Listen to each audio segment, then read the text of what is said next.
Vous pouvez vous asseoir. Je considère vraiment que c'est un grand privilège d'être ici ce soir. Pour autant que je sache, c'est la première fois que nous venons à Tampa pour tenir une série de réunions. J'ai toujours été dans une grande attente de venir vous rendre visite ici. C'est un endroit si charmant et des gens si gentils que quand nous les rencontrons dans la rue. Et j'ai toujours pensé qu'il y aurait de belles réunions ici. Et alors, nous avons appris récemment que nous venions ici. Alors, nous avons prié et attendu cette grande occasion. C'est enfin arrivé. Maintenant, nous ne serons pas ici très longtemps. Seulement 4 soirs et dimanche après-midi. Et nous essayons de déployer tous les efforts possibles pour magnifier Jésus-Christ et faire avancer son royaume. J'ai confiance qu'après notre départ, que chacun retirera quelque chose. Chaque église qui participe aux réunions. Et non seulement cela, mais toutes les églises de la région retireront quelque chose de notre séjour. Je suis sûr que ce sera profitable pour nous de vous visiter, de vous parler, de vous prêcher et de prier pour vous. Et nous sommes ici pour voir combien d'âmes nous pouvons amener au salut, les faire entrer dans le royaume de Dieu, et aussi pour prier pour les malades, les gens qui sont malades et dans le besoin. Nous n'essayons pas de prendre la place d'un médecin, là, parce que nous ne sommes pas médecins. Nous affirmons simplement que nous prions pour son patient, afin que Dieu le guérisse. Et alors, je suis sûr qu'il apprécierait ça. Là, maintenant, ce que nous essayons de faire dans ces campagnes, c'est d'exalter Jésus-Christ. Et ça, j'en suis sûr, ça n'offensera aucun de vous, quand nous essayerons d'exalter Jésus-Christ. Car c'est dans ce but que nous sommes ici. Or, chaque chrétien, chaque croyant, a désiré ardemment le voir, avoir un moyen de le contacter et de recevoir davantage de lui, de croire davantage en lui. Et c'est pour accomplir cela que nous sommes ici, ensemble, pour voir si nous ne pouvons pas nous serrer les coudes et croire les Écritures dans ce but. Maintenant, mes frères ici, les ministres, je leur ai serré la main. Je suis vraiment content de voir ce groupe de ministres qui parrainent cette campagne. Et je ne suis pas ici pour apporter quelque chose de nouveau, mais simplement pour joindre mon filet au leur. Vous savez, Jésus a dit, le royaume des cieux est comme un homme qui a pris un filet et qui est allé au lac. Il l'a lancé, et quand il a remonté le filet, il en avait de toutes sortes dans ce filet. Bon, nous sommes donc des pêcheurs, et dans ce lac, il y a seulement une certaine quantité de poissons que Dieu veut avoir. Et quand le dernier poisson sera sorti, alors ce sera terminé. Or, nous ne savons pas quand ce dernier poisson sera retiré du lac. Et maintenant, je suis ici. Un filet, disons, atteindra tant de mètres. Un autre filet atteindra tant de mètres. Alors, si nous rassemblons tous nos filets, je vais joindre le mien au leur. Nous pourrons atteindre une distance plus grande. Et peut-être qu'ainsi, nous pourrons atteindre des gens que nous n'aurions pas pu atteindre autrement. Nous croyons tous à la venue du Seigneur, que sa venue est proche. Nous croyons qu'elle est proche maintenant. Nous ne savons pas exactement à quel moment il arrivera. En considérant cela, nous voulons déployer tous les efforts possibles pour faire avancer le royaume et amener cette dernière personne au salut et la faire entrer dans le royaume. Et quand la dernière personne sera sauvée, il n'y en aura pas une seule de plus. Il y aura seulement tant de personnes, c'est tout. Et quand cette dernière personne entrera, le corps de Christ sera complet. L'enlèvement viendra.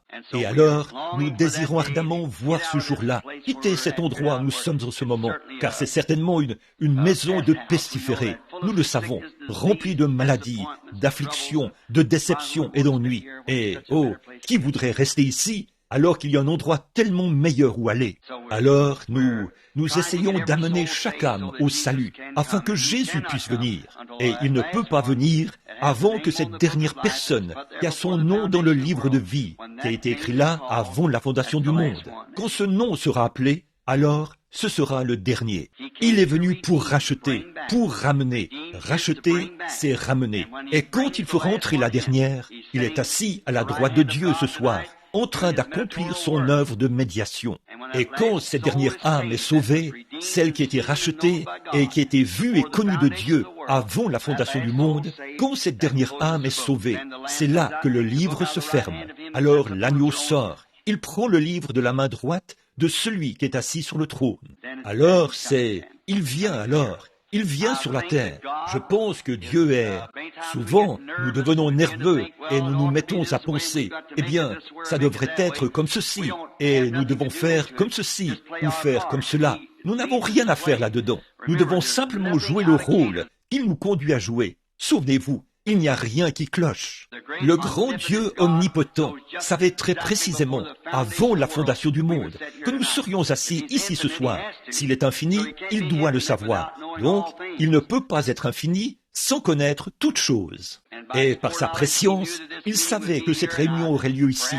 Et peut-être qu'elle était prévue par Dieu. J'ai confiance qu'il en est ainsi, pour en amener d'autres dans son royaume. Dieu, au commencement, il n'était que Dieu. Eh bien, il n'était pas vraiment Dieu, il n'était que l'Éternel.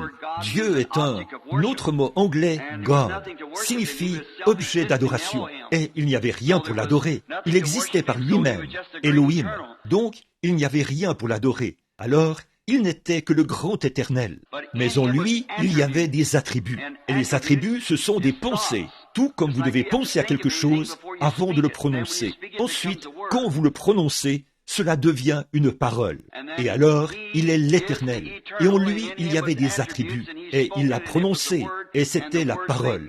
Et la parole est manifestée. Et lorsque la parole est manifestée, c'est Dieu qui se matérialise. Alors, tout arrive exactement à l'heure. Nous n'avons pas à nous inquiéter à ce sujet. Il fera en sorte que tout sera comme il faut. Il ne laissera jamais son ennemi l'emporter sur lui. Il laissera l'ennemi faire certaines choses pour attirer les gens de la tentation, pour éprouver son enfant, et ainsi de suite. Car chaque fils qui vient à Dieu doit être châtié par Dieu et éprouvé. Par conséquent, si nous ne pouvons pas supporter le châtiment, alors nous devenons des enfants illégitimes et non ce que nous prétendons être. Alors, cette semaine, le reste de cette semaine, plaçons notre foi là-haut, comme la vraie postérité d'Abraham, comme nous sommes censés être. Croyons Dieu. Ensuite, nous prierons pour les malades et nous ferons tout ce que nous pourrons pour les aider.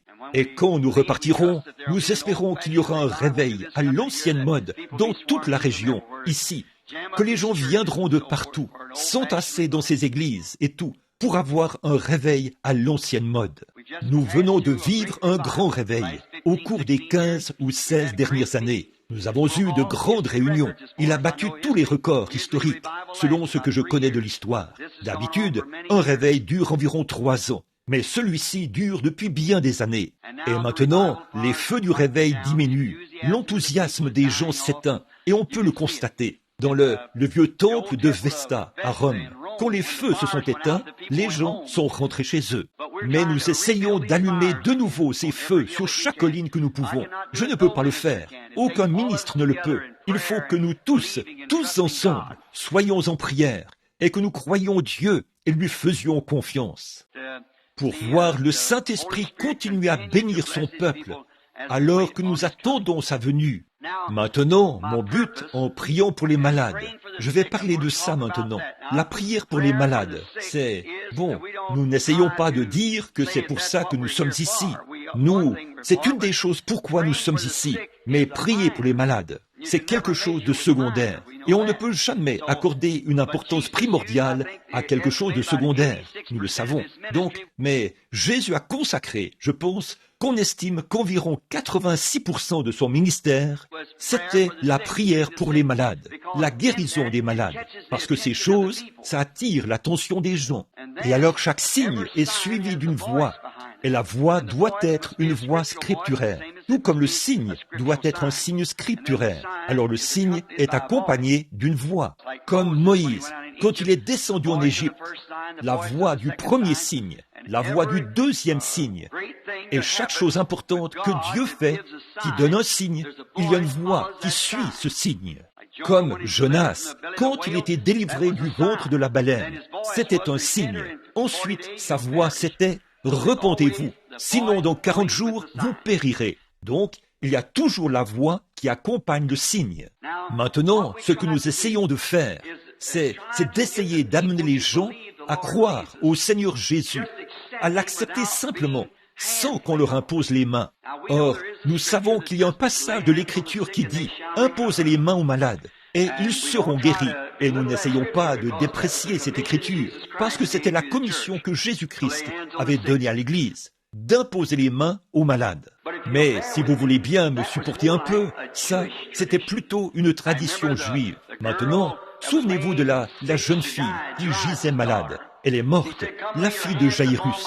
Il a dit, « Viens, impose les mains à mon enfant, et elle se rétablira. » Mais le centenier romain, un homme des nations, a dit, « Je ne suis pas digne que tu entres sous mon toit. Dis seulement un mot, et mon serviteur vivra. » Jésus s'est retourné et a dit, « Je n'ai jamais vu une telle foi en Israël. » Vous voyez, la façon de croire des gens des nations, c'est de croire en lui, de croire entièrement en lui. Maintenant, nous imposons les mains malades. Bien sûr, nous le faisons, mais nous essayons de faire prendre conscience par les Écritures que Jésus-Christ est présent. Alors, quand vous, par la foi, vous levez la main et que vous le touchez vous-même, voyez, comme la femme qui avait la perte de sang a touché son vêtement, eh bien, direz-vous, s'il était ici, je le toucherai. La Bible dit ceci dans Hébreux 3. Il est maintenant un souverain sacrificateur qui peut être touché par le sentiment de nos infirmités. Il peut être touché aussi bien ce soir qu'il l'était alors. Alors, nous voulons le toucher. D'habitude, quelqu'un dit, « Eh bien, vous savez, frère un tel, un ministre, un évangéliste, m'a imposé les mains et, oh, le Seigneur m'a guéri. » Ils imposent, frère un tel a imposé les mains. Voyez, cela donne à tout le monde le désir de voir ce frère imposer les mains à quelqu'un. Après tout, ce n'est pas la main d'un frère qui l'a fait, c'est votre foi qui le fait. Alors, quand l'évangéliste quitte la ville, le pasteur n'est qu'un rien du tout aux yeux de l'assemblée, d'habitude. Certaines choses se produisent, les guérisons et ainsi de suite. Ils pensent qu'il leur faut ramener cet évangéliste en ville avant que qui que ce soit puisse être guéri. Écoutez, n'allez jamais croire ça. C'est votre foi en Dieu qui opère la guérison. Voyez, vous devez croire Dieu. Et maintenant, si vous pouvez le toucher, alors ce n'est pas quelqu'un qui vous a imposé les mains, c'est votre foi qui l'a touché. Et votre foi a produit la réalité. Donc, ce n'est pas quelqu'un qui vous a touché, mais c'est votre foi qui l'a touché. Et alors, cela lui rend un témoignage véritable et authentique. C'est pour ça que nous sommes ici, pour le magnifier. Maintenant, chaque jour, mon fils sera là et distribuera des cartes de prière. S'il n'est pas ici, l'un des autres, eh bien, ceux de la campagne les distribueront. Ils distribuent des cartes de prière. C'est juste une petite carte qui porte un numéro. Soir après soir, nous appelons ces numéros et nous prions pour les malades. Et maintenant, et chaque jour, ils distribuent de nouvelles cartes parce qu'il y a de nouveaux venus. Et s'ils les distribuent toutes le premier jour, les gens n'ont pas la possibilité d'obtenir une carte de prière. Et là, de cette manière, personne ne sait exactement quel numéro dans la ligne de prière sera appelé, car nous avons beaucoup d'expérience dans le déroulement de ces choses. Une fois, nous avons eu quelqu'un qui vendait des cartes de prière aux gens pour les faire monter sur l'estrade. Alors, nous avons dû arrêter ça, bien sûr. Alors, nous venons là, et le jeune homme apporte les cartes de prière devant vous tous les après-midi à 18h30. Et il mélange ces cartes de prière juste devant vous. Alors, il distribue. Et vous pourriez avoir le numéro 10, l'autre, le numéro 35, le prochain, 90, la personne suivante, 60, comme ça. Et là encore, il ne saurait pas quelle carte vous avez reçue. Et une autre chose, quand j'arrive le soir, je ne sais jamais par où nous allons commencer. Nous pourrions commencer quelque part, ailleurs, n'importe où, par ici ou par là. Parfois, je compte le nombre de personnes dans cette rangée-ci et je le multiplie par le nombre dans cette rangée-ci. Et je le divise par le nombre dans cette rangée-ci. Autrefois, je demandais à un petit enfant de se lever et de compter. Et là où il s'arrêtait, c'est là que je commençais. Croyez-le ou non, la mère avait demandé à son petit de s'arrêter à son numéro. Nous traitons encore avec des êtres humains, voyez-vous. Alors il faut procéder autrement. Alors maintenant, ceci fonctionne très bien, depuis bien des années. Et nous prierons pour les malades chaque soir, si le Seigneur le veut. Et maintenant, je veux que vous priez pour moi. Là, nous croyons que Jésus-Christ est toujours vivant. Nous croyons que toutes les religions sont peut-être bonnes, mais il n'y en a aucune d'entre elles n'est véritable et authentique, à part le christianisme. Je suis missionnaire. J'ai fait plusieurs fois le tour du monde. Et j'ai été sur toutes sortes de champs de mission à l'étranger et tout. Et j'ai entendu les païens, les bouddhistes et les mahométans et d'autres, tout autour du monde. Mais il n'y a qu'une seule véritable religion qui existe réellement, une seule véritable, qui contient le salut, et c'est le christianisme. On a tellement de formes différentes qu'on appelle le christianisme, mais il n'y a qu'un seul christianisme. Le christianisme n'est pas une dénomination, ce n'est pas un groupe de gens. Le christianisme est une personne, c'est Christ, et vous êtes son sujet. Et maintenant, nous croyons qu'il est vivant, il est ressuscité des morts. Nous croyons cela de tout notre cœur, et nous croyons qu'il est ici même, maintenant. Nous croyons qu'il est tout aussi vivant ce soir qu'il l'a toujours été. Et il est venu au milieu de nous pour prouver qu'il est ici, exactement comme il l'a toujours été. Nous avons eu de grandes écoles et de grands séminaires. Bien sûr, quand nous obtenons cela, nous commençons à avoir des hommes qui ont des idées et ils les injectent. Si deux hommes commencent, se mettent d'accord pour former une organisation, aussi bonne soit-elle, pourtant, en moins d'un an, toutes sortes de choses seront injectées dans cette organisation parce qu'on obtient des idées différentes. Et les alors, c'est très bien, ça maintient la communion entre les frères. Et je n'ai rien contre ça. Mais en fait, c'est que vous n'êtes pas sauvés par votre organisation, par votre dénomination. Vous êtes sauvés par votre foi personnelle en Jésus-Christ. C'est tout. Donc, c'est seulement entre vous et Christ. Alors, sondez l'Écriture et croyez en lui de tout votre cœur. Et il vous sauvera ou vous guérira. S'il ne tient pas sa parole, alors il n'est pas Dieu. Et s'il tient effectivement sa parole, cela prouve qu'il est Dieu. Voyez? Donc, nous le croyons de tout notre cœur. Et maintenant, priez avec moi, et nous ferons de notre mieux. Et chaque soir, nous allons essayer de laisser partir les gens de bonne heure. D'habitude, nous sortons du tabernacle ou des bâtiments avant environ 21h30. Maintenant, ce soir, ce sera peut-être un peu plus long. Je n'en suis pas sûr. Il nous reste encore 45 minutes. Alors il se peut que nous puissions sortir à l'heure ce soir. Nous parlons pendant un moment. Mais ce soir, je veux poser le fondement de ce que nous essayons d'accomplir. Et pour ce faire, il faut un peu plus de temps pour vous présenter ce que nous avons l'intention de faire.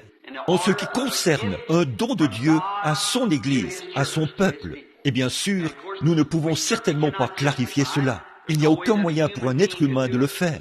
Et que dire de le faire en seulement 3 ou 4 soirs, juste au moment où vous commencez à vous connaître et que toutes ces drôles d'impressions s'en vont, étant des inconnus, eh bien là, vous commencez à voir d'autres personnes qui se sont rétablies et des choses se sont accomplies.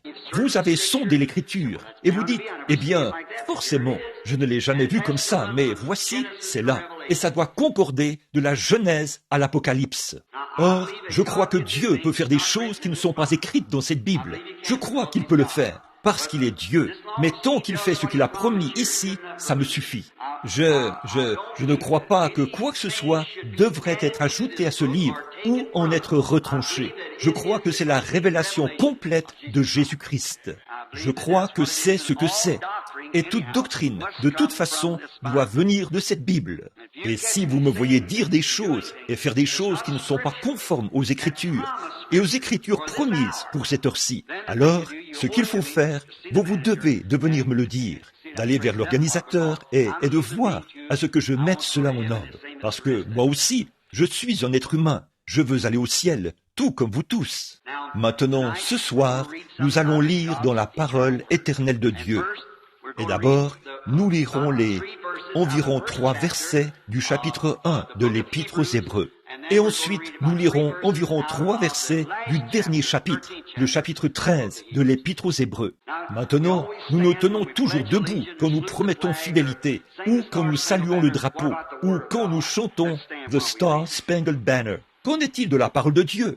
Levons-nous pendant que nous la lisons. Maintenant, écoutez attentivement, alors que nous lisons cette précieuse parole. Hébreux 1, ensuite Hébreux 13, en commençant au verset 5, et nous lirons jusqu'au verset 8 inclusivement. Après avoir autrefois, à plusieurs reprises, de plusieurs manières, parlé à nos pères par les prophètes, Dieu, dans ces derniers jours, nous a parlé par le Fils, qu'il a établi héritier de toutes choses, par lequel il a aussi créé le monde, et qui, étant au reflet de sa gloire, est l'empreinte de sa personne, et soutenant toutes choses par sa parole promise, a fait la purification du péché, et s'est assis à la droite de la majesté divine dans les lieux très hauts. Maintenant, Hébreux 13, 5. Ne vous livrez pas à l'amour de l'argent, contentez-vous de ce que vous avez, car Dieu lui-même a dit, « Je ne te délaisserai point et je ne t'abandonnerai point ». C'est donc avec assurance que nous pouvons dire, « Le Seigneur est mon aide, je ne craindrai rien, que peut me faire un homme ?» Souvenez-vous de vos conducteurs qui vous ont annoncé la parole de Dieu. Considérez quelle a été la fin de leur vie et imitez leur foi. Jésus-Christ est le même hier, aujourd'hui et éternellement. Courbons la tête pour la prière. Et pendant que nous avons la tête inclinée et nos cœurs aussi, y a-t-il des requêtes ici? Vous aimeriez qu'on s'en souvienne. Vous aimeriez tout dire à Dieu pendant que cette série de réunions se déroule. Ô Dieu, j'ai un grand besoin. Souviens-toi de moi, Seigneur. Voulez-vous l'indiquer en levant la main? Dites, souviens-toi de moi. Je suis ici pour un besoin, Seigneur. Notre Père Céleste, nous nous approchons de toi dans ce nom entièrement suffisant du Seigneur Jésus. Sachons ceci qu'il a dit, si vous demandez quoi que ce soit au Père en mon nom, cela vous sera accordé. Et nous sommes si heureux de savoir, Seigneur, que nous avons cette assurance que lorsque nous demandons quoi que ce soit en son nom, Dieu l'a entendu. Et nous prions, Père, ce soir, et ma requête, j'ai les deux mains levées. Je te demande, Père Céleste, de répondre à chacune de ces requêtes. Il n'y a aucun doute qu'il y a des gens ici qui ont des bien-aimés qui ne sont pas sauvés, et des gens qui sont malades, et qui ont peut-être des problèmes de famille, des problèmes financiers. Et, oh Dieu, ce vieux monde est certainement malade, partout. Et nous attendons ta venue, Seigneur, où il y aura un grand millénium de 1000 ans, et où les justes gouverneront et régneront avec Christ. Nous attendons cette heure-là, Seigneur, et nous nous efforçons de vivre de cette manière, voyant qu'il s'agit du moment où nous voyons la dernière génération sur la terre, et nous attendons sa venue. Et nous te prions, Père, de sauver toutes les âmes qui peuvent être sauvées dans cette région, pendant que cette réunion se déroule. Accorde-le, Père. Alors, quand la réunion sera terminée, si nous ne parvenons pas à les atteindre, puisse-t-il y avoir un réveil dans toutes les églises. Et fais vite, Seigneur, viens. Nous voyons de nouveau les tremblements de terre qui secouent la terre en divers lieux, et le cœur des hommes qui défaillit, la peur, la perplexité des gens du pays, et l'angoisse, et les nations. Nous sommes vraiment au temps de la fin. Nous pensons au grand tremblement de terre de l'autre jour, et il n'y en a jamais eu de semblable. Seulement, il y a 1900 ans, un autre vendredi saint, quand Jésus a été rejeté par le monde, toute la terre a tremblé. Dieu, il est de nouveau rejeté. La terre a tremblé l'autre jour. Des collines et des montagnes se sont écroulées, des villes se sont effondrées, et l'eau a jailli dans les airs. Le monde entier l'a ressenti. Qu'est-ce que ce sera quand tu reviendras, Seigneur? Ce n'est pas étonnant. Il crie aux rochers et aux montagnes. Fais que nous soyons prêts pour ce grand moment où on rentrera à la maison, Père. Exauce chaque requête, car nous le demandons au nom de Jésus. Amen. Vous pouvez vous asseoir. Là, particulièrement, je veux que vous écoutiez.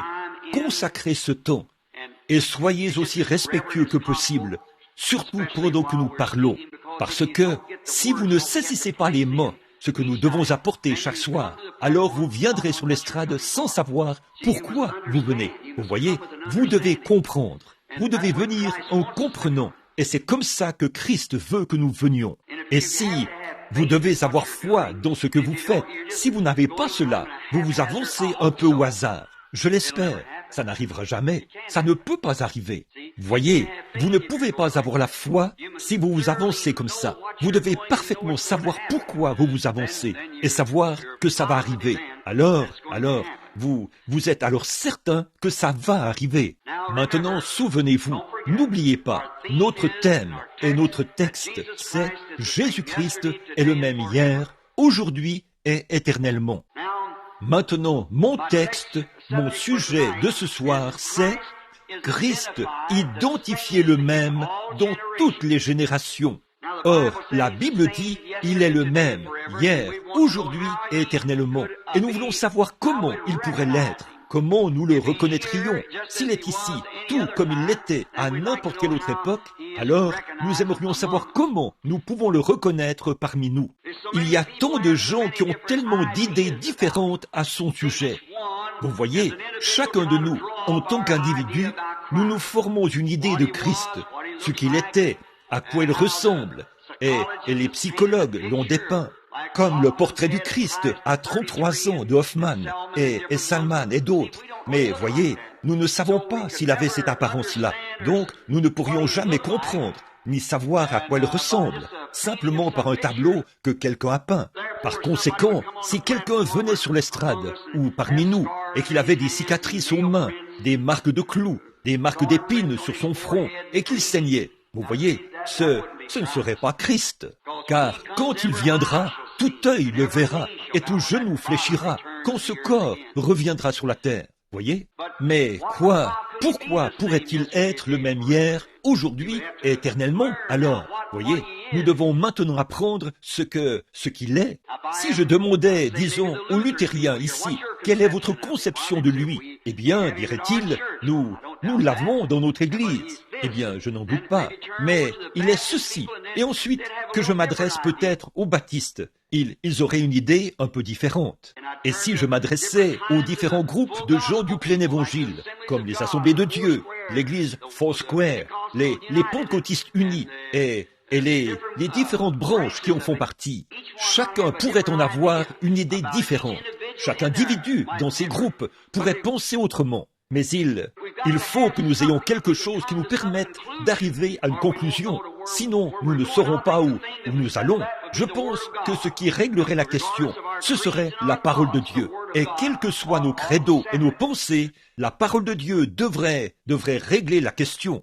Ainsi donc, certains d'entre eux prétendent qu'il était, pour certaines personnes, il était tout simplement un grand organisateur. Il a organisé un corps de 12 apôtres. Il était un grand organisateur. Pour autant que nous sachions, il n'a jamais rien organisé. Il n'a jamais fait une chose pareille. Il était la manifestation de Dieu. C'était Dieu en Christ, réconciliant le monde avec lui-même. Il exprimait en lui-même ce que le Père était.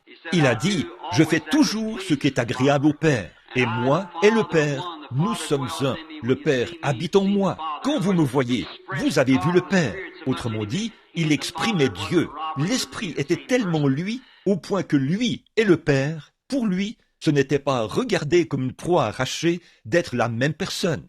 Maintenant, nous voyons ici, certains pensent, il était philosophe. Il était philosophe. Il n'y a aucun doute là-dessus. Mais il était plus qu'un philosophe. Certains d'entre eux pensaient qu'il était un prophète. Il était prophète, c'est vrai.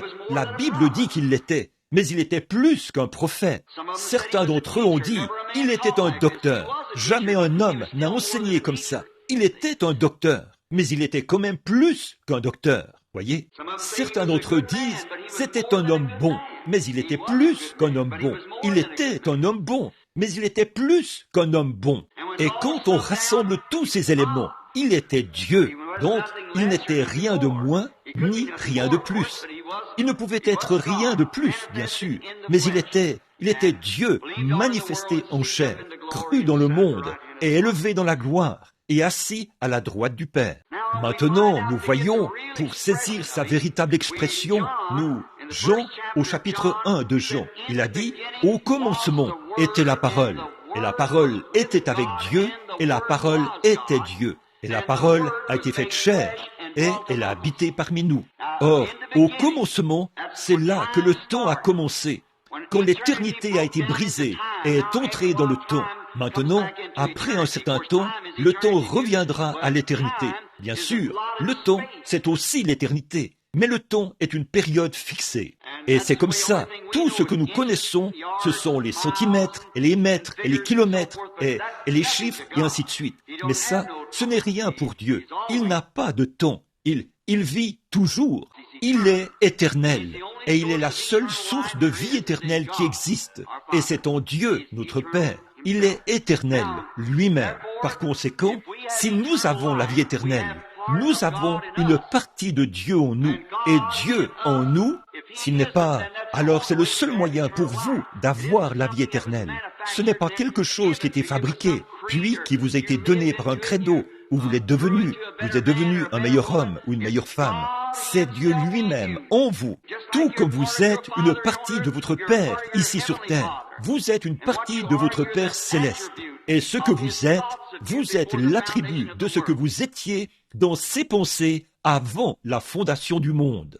Vous êtes exprimé. Il a dû arranger tout ça et tout pour obtenir ce que vous êtes, pour faire de vous ce que vous êtes. Alors, quand nous avons été achevés, alors ceci, ici, tant de gens prennent la route de la vie en regardant dans un rétroviseur. Surtout, je ne dis pas ceci dans le but de blesser, mais beaucoup de nos femmes, elles sont toujours, quand elles passent la trentaine, elles veulent retourner et redevenir une jeune fille.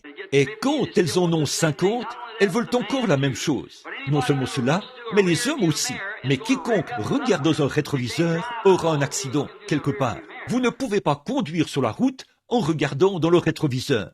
Mais je crois ce que Paul a dit. Oubliant les choses qui sont du passé, je cours vers le but de la vocation céleste en Christ. Voyez, ne regardez pas ce que vous avez été, regardez ce que vous allez être. Une fois, je remariais un vieux couple. Ils avaient refait leurs vœux. Ils avaient 83 et 84 ans. Je leur avais fait faire le vœu en entier. Et je me sentais bizarre, n'étant qu'un jeune homme à cette époque-là, d'essayer de... Le vieil homme était marié depuis une 60aine d'années, lui et sa femme, et il faisait ce vœu. Ils étaient tout aussi amoureux que jamais. Et il avait une longue barbe. Et je lui ai dit à elle, j'ai dit, qu'en pensez-vous? Eh bien, je lui avais d'abord demandé à lui. J'ai dit, que pensez-vous? Pourquoi portez-vous une longue barbe? Il a dit, je pense qu'un vieillard comme moi devrait avoir une longue barbe. Je lui ai dit à elle, qu'en pensez-vous? Elle a dit, eh bien, a-t-elle dit, tout ce que j'en fais, c'est très bien.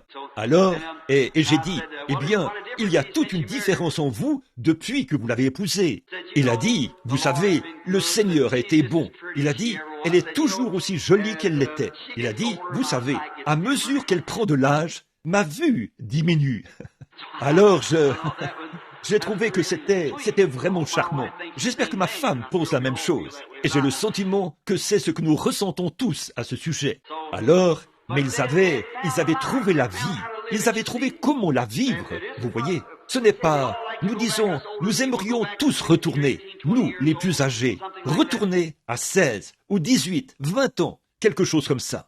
Mais souvenez-vous que nous avons grandi et vécu jusqu'à l'âge que nous avons. Et alors, pourquoi, en mangeant la même nourriture, nous mourrons maintenant, alors qu'elle produit quand même des cellules sanguines? La science ne peut pas le prouver. C'est un rendez-vous avec Dieu. Quand vous atteignez cet âge-là, Dieu dit, c'est ce que je veux maintenant. La mort s'installe. Mais vous voyez, à la résurrection, nous n'aurons aucun souvenir de la vieillesse. Nous retournons à cela pour l'éternité, pour toujours. Alors, pourquoi voudriez-vous regarder en arrière pour avoir à vivre cette chose misérable de nouveau? Eh bien, regardez juste là. Devant vous se trouve la nouvelle créature en Christ, le nouveau corps, le corps immortel, qui ne passera jamais, qui ne vieillira jamais, qui n'aura jamais de maladie ou de chagrin. Alors regardez toujours devant vous, comme ça, attendant sa venue. Maintenant, au commencement, la parole, et la parole était avec Dieu, et la parole était Dieu. Et la parole a été faite chair, et elle a habité parmi nous. C'était Jésus-Christ. Il était la parole de Dieu. Or, un jour, Dieu va juger le monde. Nous le savons. Et maintenant, beaucoup de gens pensent, ils ont leur idée de ce par quoi il jugera le monde. Maintenant, à nos bons amis catholiques, s'il y en a ici, ils croient que Dieu va juger le monde par l'Église catholique. S'il le fait, quelle Église catholique? Voyez, parce qu'il y a beaucoup de tendances du catholicisme.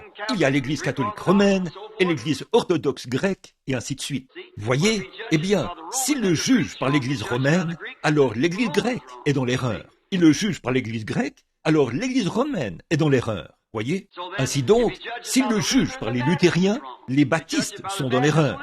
Il le juge par les baptistes, les luthériens sont dans l'erreur. Il le juge par les pentecôtistes, alors ils sont tous les deux dans l'erreur. Alors voyez, c'est ce qu'il en est.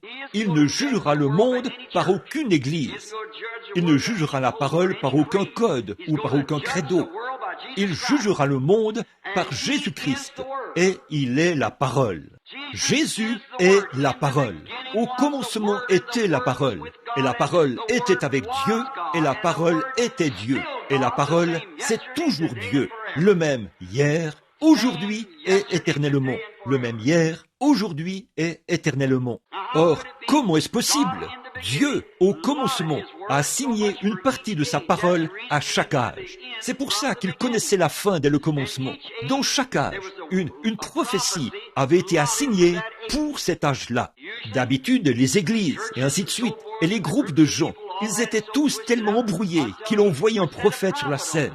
Or, nous savons que la Bible dit que Dieu, à plusieurs reprises et de plusieurs manières, a parlé à nos pères par les prophètes. En ces derniers temps, par son Fils, Jésus-Christ. Jamais le Dieu immuable ne change jamais sa manière de faire les choses. Dieu a une seule façon de faire les choses, et il ne change pas du tout.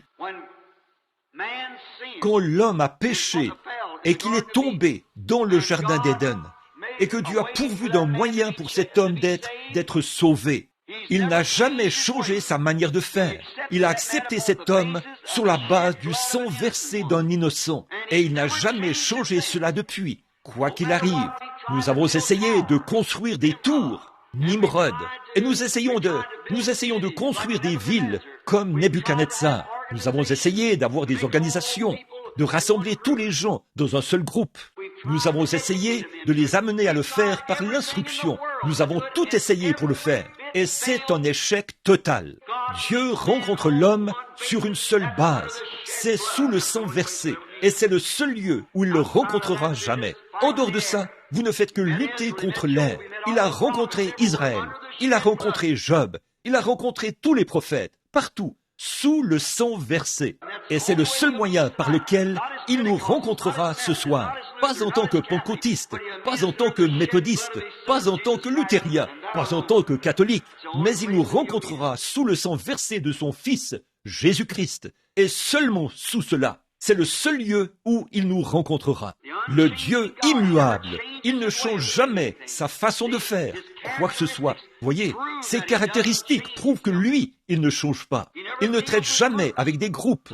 Certains grands, vous dites, notre grande organisation, Dieu l'ignorera. Il traite avec un individu, une seule personne. Voyez, en effet, vous êtes un individu unique. Il n'y a pas deux nez pareils, pas deux empreintes de pouces. Vous êtes un individu, et Dieu traite avec vous en tant qu'individu. Donc, dans chaque âge, quand Dieu assigne sa parole à chaque âge, alors quand cette parole est prête à être manifestée, maintenant, sondez les Écritures. Ne me croyez pas simplement sur parole.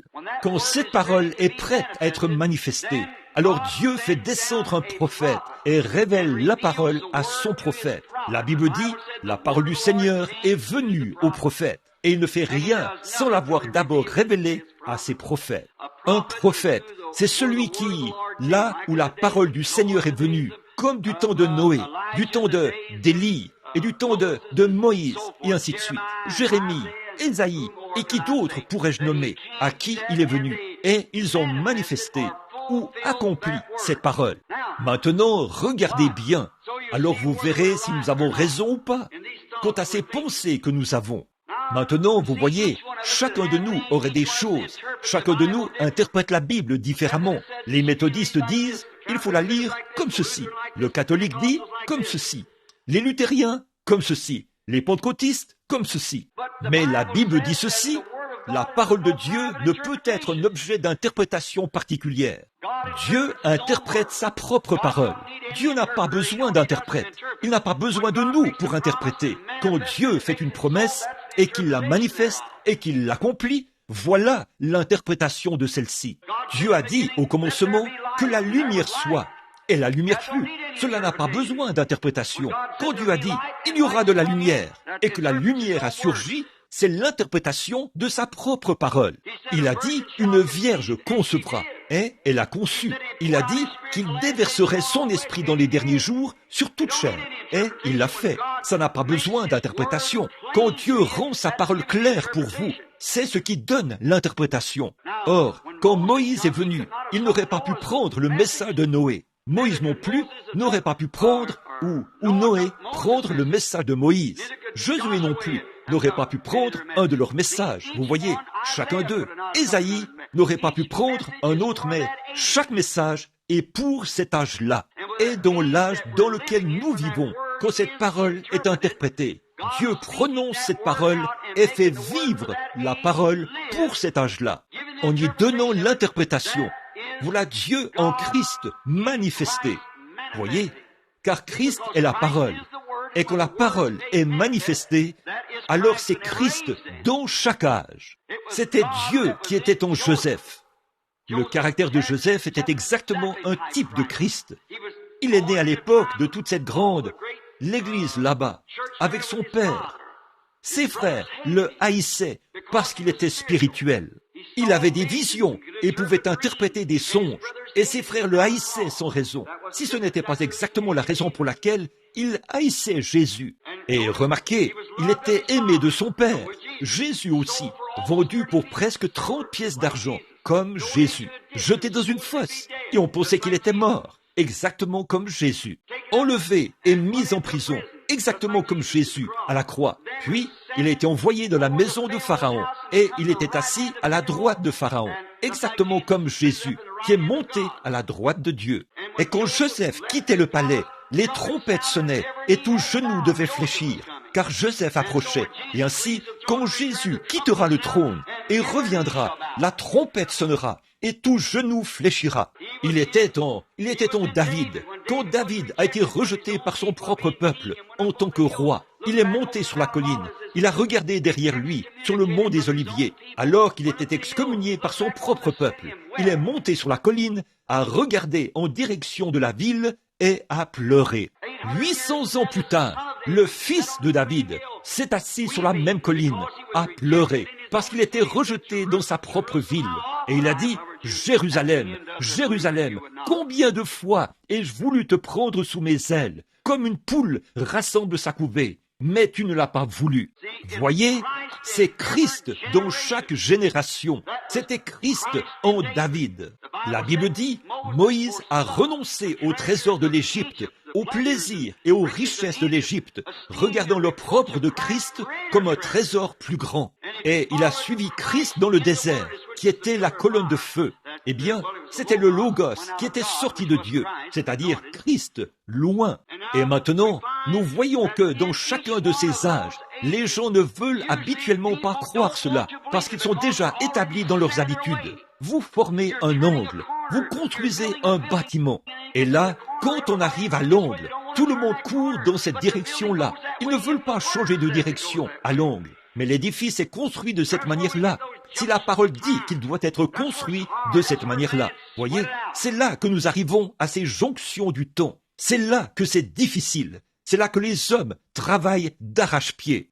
Maintenant, souvenez-vous, Dieu ne change jamais sa manière de faire les choses. Partout dans les Écritures, c'est toujours pareil. Hors du temps de Noé, c'était Christ qui était en Noé. C'était Christ qui était en Moïse. Regardez, il était né à un moment, né pour être prophète. Et il avait été mis parmi des gens. Tout comme Christ a dû être sorti du pays à cause du massacre de tous les enfants. Et quand il est sorti du désert, le législateur et un sacrificateur et un prophète, et ainsi de suite, tout préfigurait Christ parfaitement, tout au long, par l'entremise de tous les prophètes, alors qu'il prophétisait. Maintenant, nous voyons Dieu s'identifie dans tous les âges. Comment s'est-il identifié là? Quelles caractéristiques a-t-il utilisées? Sa même caractéristique depuis le commencement, manifester sa parole, faire vivre sa parole. C'est ça l'identification, la parole promise de cet âge-là. Voyez? Or, quand Moïse est venu, il n'aurait pas pu dire « Maintenant, nous allons construire une arche et sortir d'ici en flottant ». Ça, c'était le message de Noé. Et c'est ça le problème. Quand Jésus est entré en scène, il a trouvé ces Hébreux qui vivaient dans le reflet d'une autre lumière. Et c'est ce qu'il en est aujourd'hui. C'est ce qu'il en est dans chaque âge. Ils vivent dans le reflet d'une autre lumière. C'est pour ça que vous, les méthodistes, quand vous êtes entrés en scène, Luther était, vous viviez là, vous viviez dans le reflet d'un âge luthérien. Les gens ne pouvaient pas accepter John Wesley. Quand les pentecôtistes sont arrivés, les méthodistes ne pouvaient pas accepter les pentecôtistes parce qu'ils vivaient dans le reflet des méthodistes. Et maintenant, je me demande dans quel genre de reflet les pentecôtistes vivent. Voyez, ce que vous voulez faire, c'est sonder les Écritures et découvrir l'heure à laquelle nous vivons. Et ensuite, ce qui est censé être ici à ce moment-là. Et voir si Dieu fait vivre cela et le manifeste. C'est là que nous voyons que nous avons la bonne interprétation de l'âge. Or, Jésus, quand il est venu, ils ont dit, nous avons Moïse. Il a dit, si vous aviez connu Moïse, vous me connaîtriez aussi. Il a écrit à mon sujet. Il a dit, sondez les Écritures, parce que vous pensez avoir en elles la vie éternelle. Ce sont elles qui rendent témoignage de moi. Autrement dit, regardez dans les Écritures. Voyez? Oh, ils étaient tellement ancrés dans leur tradition. Il a dit, oui, par vos traditions, vous avez annulé l'effet de la parole de Dieu sur les gens. Vous avez tellement établi vos traditions dans les gens que la parole n'a aucun effet sur eux. Parce que vous dites, c'est la même chose maintenant. Je suis ceci, je fais partie de ceci. Une fois, j'ai demandé à une jeune fille, êtes-vous chrétienne? Elle a dit, je fais brûler un cierge tous les soirs. Eh bien, comme si ça avait un rapport quelconque avec cela. Une fois, je suis allé prier pour une dame à l'hôpital. Elle a dit, attendez, tirez ces rideaux, tirez ces rideaux. J'ai dit, qu'est-ce qui ne va pas? Elle a dit, nous sommes méthodistes. J'ai dit, n'êtes-vous pas chrétienne? Elle a dit, je suis méthodiste. J'ai dit, eh bien, c'est tout. Ça règle la question alors. Vous n'êtes pas chrétienne. Vous n'êtes qu'une méthodiste. Et donc, alors c'est ça, voyez. Ils ne saisissent pas, c'est tout. Et vous voyez, ils vivent dans le reflet d'une autre lumière. Et le reflet, c'est la chose. Qu'est-ce que c'est? C'est une fausse lumière. C'est la réflexion d'une chose. Ma maison est à Tucson, en Arizona. Je vis dans le désert. Il y a des mirages. Vous savez ce que c'est? C'est la réflexion du soleil sur le désert chaud. Et ça reflète une fausse lumière. Ça donne l'impression que c'est de l'eau. Quand vous arrivez à cet endroit-là, il n'y a pas d'eau. Voilà ce qu'est un reflet. C'est quelque chose qui est porteur de promesses. Mais on n'y arrive jamais. Et maintenant, le plus grand vol que le monde ait jamais connu, c'est ce vol de 7 millions de dollars qui vient d'être perpétré en Angleterre. Cela a été perpétré sous de fausses lumières. Ils ont installé des lumières là-bas et ont fait ralentir ce train. Et même Scotland Yard n'a pas réussi à mettre la main là-dessus. C'est le plus grand vol qu'on ait jamais connu dans l'histoire du monde. Il a été perpétré grâce à une fausse lumière. Et le plus grand vol que l'Église de Jésus-Christ ait jamais connu, c'est sous une fausse lumière, le reflet d'un autre âge, alors que Dieu essaie d'injecter ou de présenter aux gens la lumière de l'heure. Quand Jésus est venu, il était la parole. Il en était de même pour Moïse. Il était la parole. Moïse et les autres prophètes étaient la parole. Mais eux, ils étaient la parole en partie. Lui, il était la parole dans sa plénitude. Il était la plénitude de la parole. Il était la parole. À ce moment-là, les gens vivaient dans le reflet vacillant de l'âge de Moïse. Il a dit, si vous aviez connu Moïse, vous me connaîtriez aussi, car Moïse a écrit à mon sujet. Ils ont dit, eh bien, tu n'as pas encore 50 ans, et tu dis que tu as vu Abraham? Maintenant nous savons que tu es fou. Il a dit, avant qu'Abraham fût, je suis. Le « je suis » était dans le buisson ardent. C'était la colonne de feu. Voyez, il était « je suis ». Il est le même, hier, aujourd'hui et éternellement, dit la Bible. Jésus-Christ. Ses caractéristiques ne changent pas du tout. Ses paroles sont les mêmes. C'est la portion de la parole pour chaque âge. Et comment l'a fait-il connaître? Il l'a fait connaître par ses serviteurs, les prophètes. Il a tout. Comment le prophète est-il compris? Quand il prophétise quelque chose et que cela s'accomplit. Maintenant, les prophètes, là, en ces jours-ci, Nous avons des dons de prophètes, des dons de prophétie plutôt. On impose les mains et on prie et les dons viennent sous forme de 9 dons spirituels dans l'Église. C'est-à-dire, avant que la prophétie puisse être reçue par l'Église, elle doit être jugée par 5 juges spirituels ou 3 juges spirituels. Mais pas un prophète. Un prophète est né prophète. Les dons et les appels sont sans repentir. C'est quelque chose qui est en vous. C'est quelque chose qui est né en vous. Quelque chose qui était ordonné par Dieu en vous. Eh bien, Moïse est né prophète. Jérémie, la Bible dit, Dieu a dit à Jérémie, il a dit, avant même que tu étais formé dans le sein de ta mère, je t'avais consacré et je t'avais établi prophète des nations. Jean-Baptiste, 712 ans avant sa naissance, Ésaïe l'a vu, la voix de celui qui crie dans le désert. Son père était un sacrificateur. D'habitude, ils suivent les traces de leur père et reprennent leur travail. Mais son travail à lui était trop important. Il devait annoncer le Messie. Il est donc allé dans le désert. Il n'avait aucune instruction. Il n'avait pas besoin d'instruction. Il devait recevoir une révélation directe de qui était ce Messie. Et il l'a reconnu. Il a dit, je rends témoignage. J'ai vu l'Esprit de Dieu, comme une colombe, descendre sur lui. Et une voix venant du ciel a dit, celui-ci est mon fils bien-aimé. C'est lui. S'il avait été dans un séminaire ou quelque chose du genre, où les gens disent, bon, vous connaissez frère Jones ici, il ressemble vraiment au Messie. Voyez, on l'aurait persuadé. Mais son travail était trop important. Il devait aller dans le désert et rester seul avec Dieu. Quand il en est sorti, il n'avait pas d'instruction. Il parlait comme les hommes. Il a dit, oh, race de vipères, ou serpent dans l'herbe. Or, si ça avait été un homme instruit, il aurait pu utiliser d'autres mots, vous savez, éléments incommodants, de bas étage, ou quelque chose comme ça. Mais il avait utilisé quelque chose d'autre. Mais il aurait utilisé un langage élevé et cultivé, ou quelque chose comme ça, grâce à son instruction. Mais Jean a dit, ils étaient sournois et visqueux comme un serpent. C'est ce qu'il a vu là-bas dans le désert. Il a dit, race de serpents, qui vous a appris à fuir la colère à venir? Ne pensez pas que, parce que nous faisons partie de ceci et nous faisons partie de cela, que vous avez quoi que ce soit. Je me demande s'il ne dirait pas la même chose aujourd'hui. De ces pierres, Dieu peut susciter des enfants à Abraham. Ces rochers, ce qu'il avait vu, aussi, la cognée est mise à la racine de l'arbre, ce qu'il avait vu dans le désert. Tout arbre qui ne produit pas de bons fruits, les arbres fruitiers qui ne produisent pas, ont été coupés et jetés au feu. Voyez, il utilisait des types dans ses prédications, mais il était exactement comme Dieu l'avait destiné à être. Voyez, il était ce prophète. Il n'avait pas eu de prophète depuis des centaines d'années. Remarquez, mais Dieu l'a façonné et a fait de lui ce qu'il est. Nous voyons que Jérémie est venu sur la scène. Nous voyons les différents prophètes qui sont venus sur la scène. Nous savons à peine d'où ils viennent. Ils sont venus sur la scène, puis ils sont partis. Dieu les a utilisés, les a scellés, les a retirés de la scène, et c'est tout. Le message continuait, la parole était confirmée, et ça allait à une autre génération. Puis il construisait sur ce que ses prophètes avaient fait. Alors, quand il est venu, Jésus a dit, vous avez blanchi les murailles et les tombeaux des prophètes, et c'est vous qui les avez mis dedans.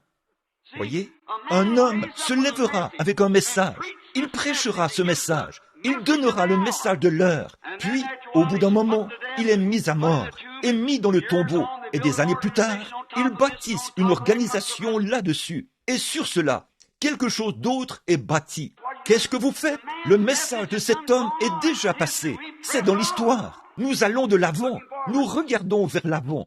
La science ne regarde pas en arrière pour dire ce que la science a dit. J'ai lu ce qu'un savant a prouvé en faisant rouler une balle. Et là-bas en France, il y a environ 300 ans, si jamais l'homme atteignait la vitesse vertigineuse de 50 km à l'heure, il s'élèverait de la terre. Et je viens ici en roulant à environ 100 km à l'heure. Voyez, donc la science ne se réfère pas à ça. Il continue à aller de l'avant. Maintenant, ils réussissent à le faire rouler à des centaines de kilomètres à l'heure. Et juste, il ne s'arrête pas là. Il continue à aller de l'avant. Mais nous regardons en arrière pour voir qu'est-ce que Finney a dit, qu'est-ce que Sankey a dit, qu'est-ce que Moody a dit. C'était des hommes très bien, de même que Moïse et Joseph. Mais c'était un autre âge. Voyons ce que la parole dit qu'est Jésus-Christ aujourd'hui. Il est le même, hier, aujourd'hui et éternellement. Et le seul moyen pour nous de savoir ce qu'il est aujourd'hui, c'est de découvrir ce qu'il était hier. Alors vous verrez ce qu'il est. Bon, nous n'avons pas le temps de nous attarder bien longtemps sur cela ce soir, parce qu'il ne nous reste que quelques minutes. Remarquez, la parole qui est désignée pour chaque âge, quand cette parole est manifestée, c'est Christ de ce jour-là, exactement comme ça l'était dans chacun de ces jours. Maintenant, nous voyons que lorsque Jésus est venu sur la scène, il a été rejeté. Pourtant, il était la parole promise. Là, dans Deutéronome 18:15, Moïse a dit, « L'Éternel, ton Dieu, suscitera un prophète comme moi. Alors quiconque n'écoutera pas ce prophète sera retranché du milieu du peuple. » Donc, il était là, exactement le prophète de cet âge-là. Et les docteurs de ce jour-là n'ont pas reconnu cela. Ils l'ont finalement mis à mort, voyez, et il a accompli parfaitement. Il était né d'une vierge. Ils ne croyaient pas ça. Ça, c'était du fanatisme. Mais nous le croyons maintenant, après que cela a été prouvé. Jeanne d'Arc, quand elle est entrée en scène, là-bas en France, la Révolution française, qu'est-ce que vous, les catholiques, avez fait? Vous l'avez mise à mort, comme sorcière, parce qu'elle avait des visions, qu'elle interprétait des songes.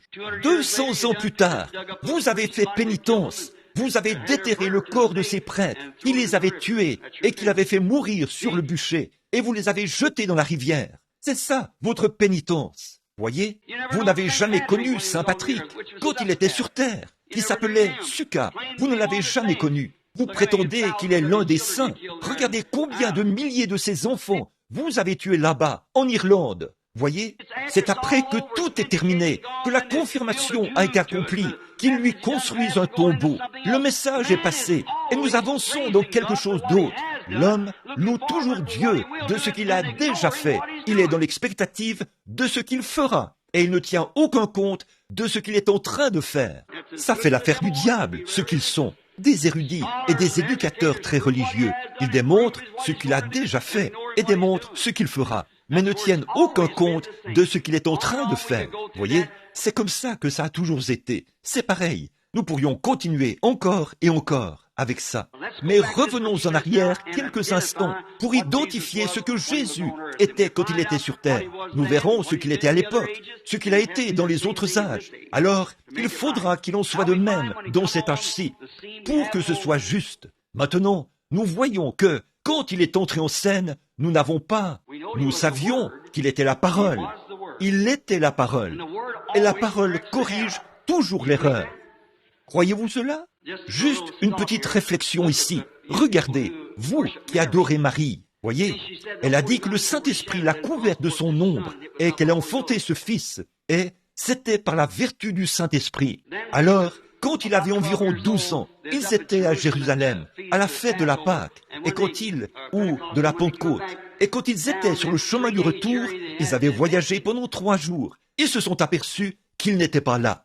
Alors, ils sont retournés le chercher. Et il était là, dans cette salle, là, l'église, en train de débattre avec ses sacrificateurs et tout. Et alors, sa mère s'est approchée, elle et Joseph, et elle a dit, « Ton père et moi t'avons cherché avec larmes. » Voyez, devant ses sacrificateurs, elle a nié son propre témoignage en appelant Joseph son père. Voyez, elle avait dit que Dieu était son père. Et là, elle a dit, « Ton père et moi, nous avons cherché avec larmes. » Observez cette parole.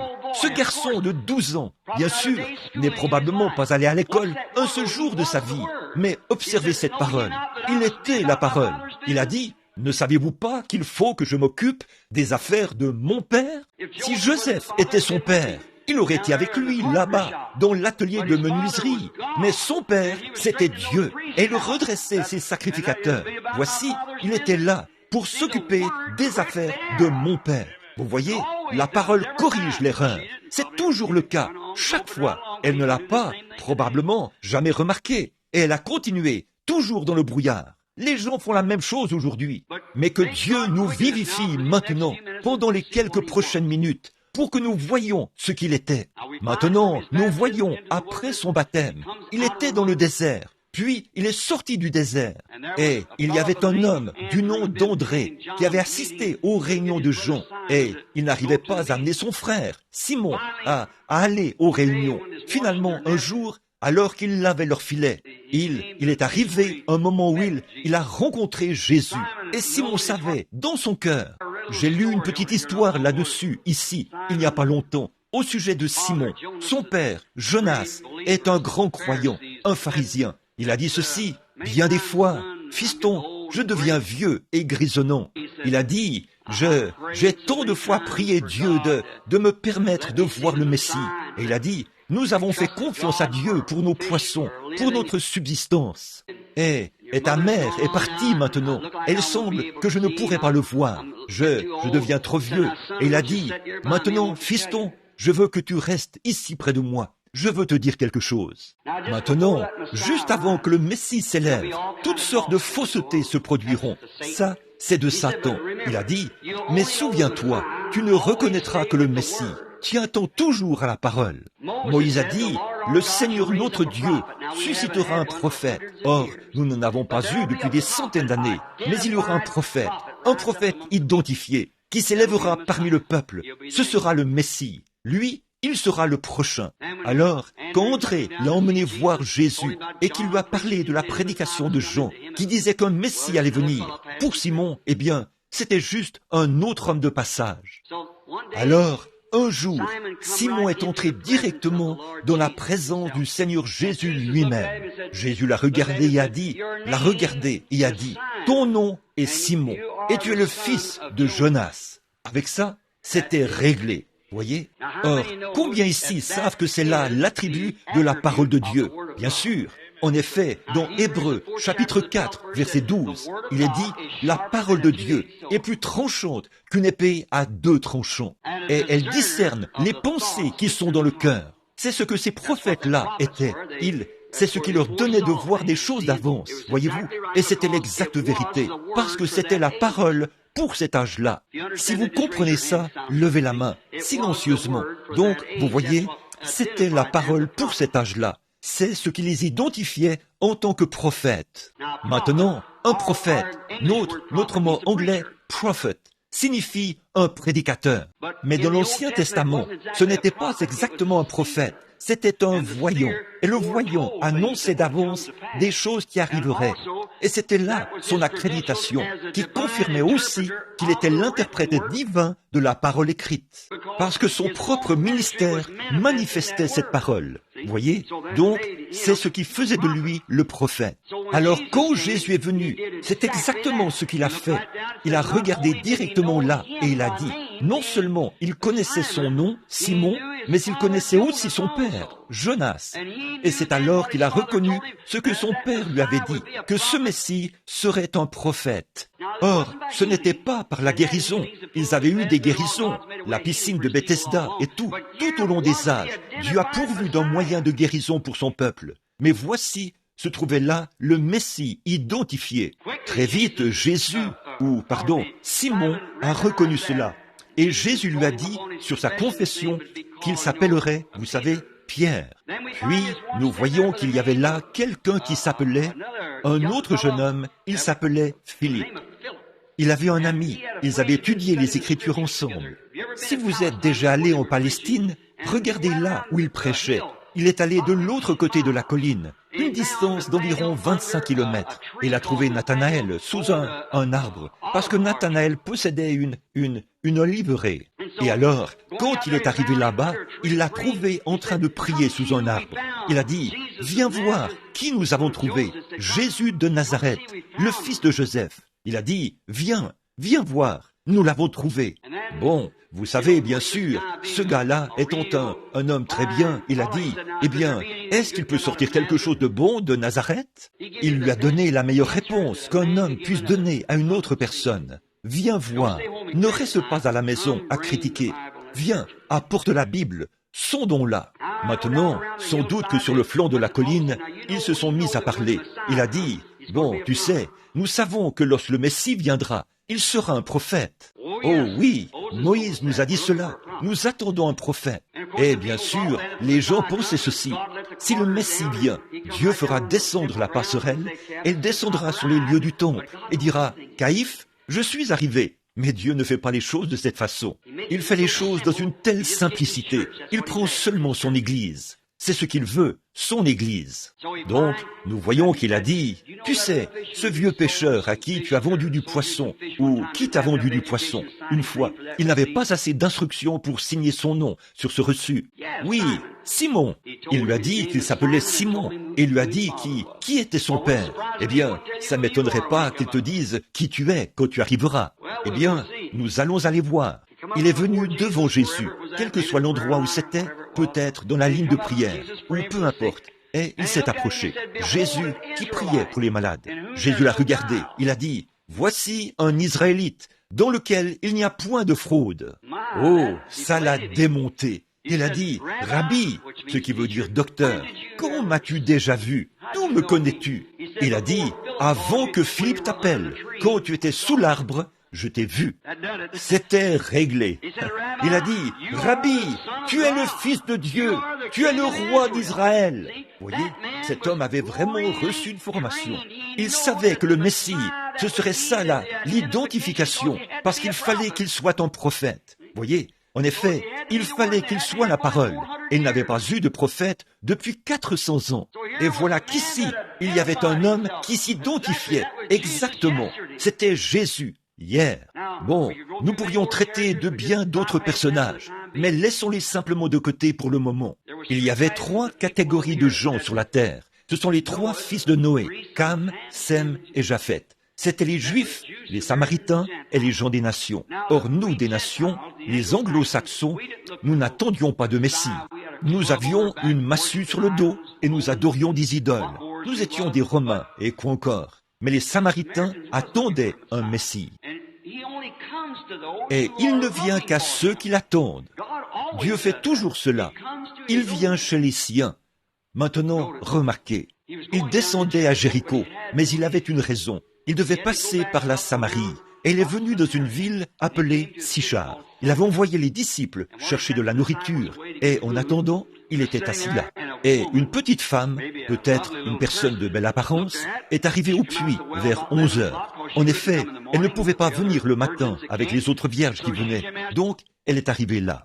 Elle était une femme de mauvaise vie. Nous savons ce que c'est. Et alors probablement que ses cheveux pendaient sur son visage. Elle est arrivée là pour faire descendre la cruche d'eau. C'était un genre de cruche avec des anses. On y accroche la poignée pour la faire descendre. Elle a entendu quelqu'un dire « Apporte-moi à boire ». Elle a regardé autour d'elle. Elle a vu un homme d'âge moyen qui se tenait là, assis là contre le mur. C'était un paysage qui ressemblait un peu à celui-ci. Et il était assis là contre les vignes. Le même puits de la ville est toujours là aujourd'hui. Et il a dit « Apporte-moi à boire ». Il était juif. Là, il y avait aussi de la ségrégation là-bas. Alors elle a dit, nous ne pouvons pas, ce n'est pas nécessaire. Tu n'es pas censé faire ça. Tu es un juif. Et je suis une femme de Samarie. Nous n'avons pas de relation les uns avec les autres. Il a dit, mais si tu savais à qui tu parles, c'est toi qui me demanderais à boire. Je te donnerai de l'eau qu'on ne vient pas puiser ici. Vous voyez? Qu'est-ce qu'il essayait de faire? Entrer en contact avec son esprit, là. Voyez? Alors elle a dit, eh bien, nous adorons sur cette montagne, et tu dis à Jérusalem. Et ils ont continué à parler un peu. Finalement, il a trouvé où était son problème. Elle avait trop de mari. Il a dit, va chercher ton mari et viens ici. Elle a dit, je n'ai pas de mari. Il a dit, c'est vrai, tu en as 5, et celui avec qui tu vis n'est pas le tien. Tu as dit, alors, regardez la différence entre elle et ses sacrificateurs. Quand ces sacrificateurs ont vu cela se produire, ils ont dû rendre des comptes à leur assemblée. Ces choses s'étaient bel et bien produites. Vous voyez, il fallait qu'ils disent quelque chose. Alors ils ont dit, cet homme est Belzébul, un diseur de bonne aventure, un démon quelconque. Ils ont dit, il fait ces choses par la puissance de Belzébul. C'est ce que les sacrificateurs ont dit. Qu'est-ce que cette petite femme a dit? Seigneur, je vois que tu es un prophète. Nous savons que lorsque le Messie viendra, ce sera son signe. C'est ce qu'il fera. Il sera le prophète. Jésus a dit, je le suis, moi qui te parle. Oh là là, c'était réglé. Voyez? C'était Jésus-Christ hier. Ce serait Jésus-Christ aujourd'hui et éternellement. Pas vrai? C'est ce qu'il est. Il est la parole manifestée. Et la parole de ce jour-là descend et s'identifie. Et là, il a dit qu'il le ferait de nouveau. Il reviendra, le prophète. Il ne peut pas agir sans utiliser ses prophètes, parce que c'est la parole. Là, il est mort pour notre sanctification, a renvoyé le Saint-Esprit sur nous. Maintenant, remarquez, pour accomplir l'œuvre. Bon, le prophète a dit, un jour viendra, qui ne sera ni jour ni nuit, mais au temps du soir, la lumière paraîtra. Maintenant, le soleil se lève à l'est et se couche à l'ouest. Géographiquement, c'est comme ça que ça se passe. La civilisation a voyagé avec le soleil. L'évangile aussi. Souvenez-vous, l'évangile a commencé en Europe. Il a traversé les mers jusqu'en Allemagne. De l'Allemagne en Angleterre.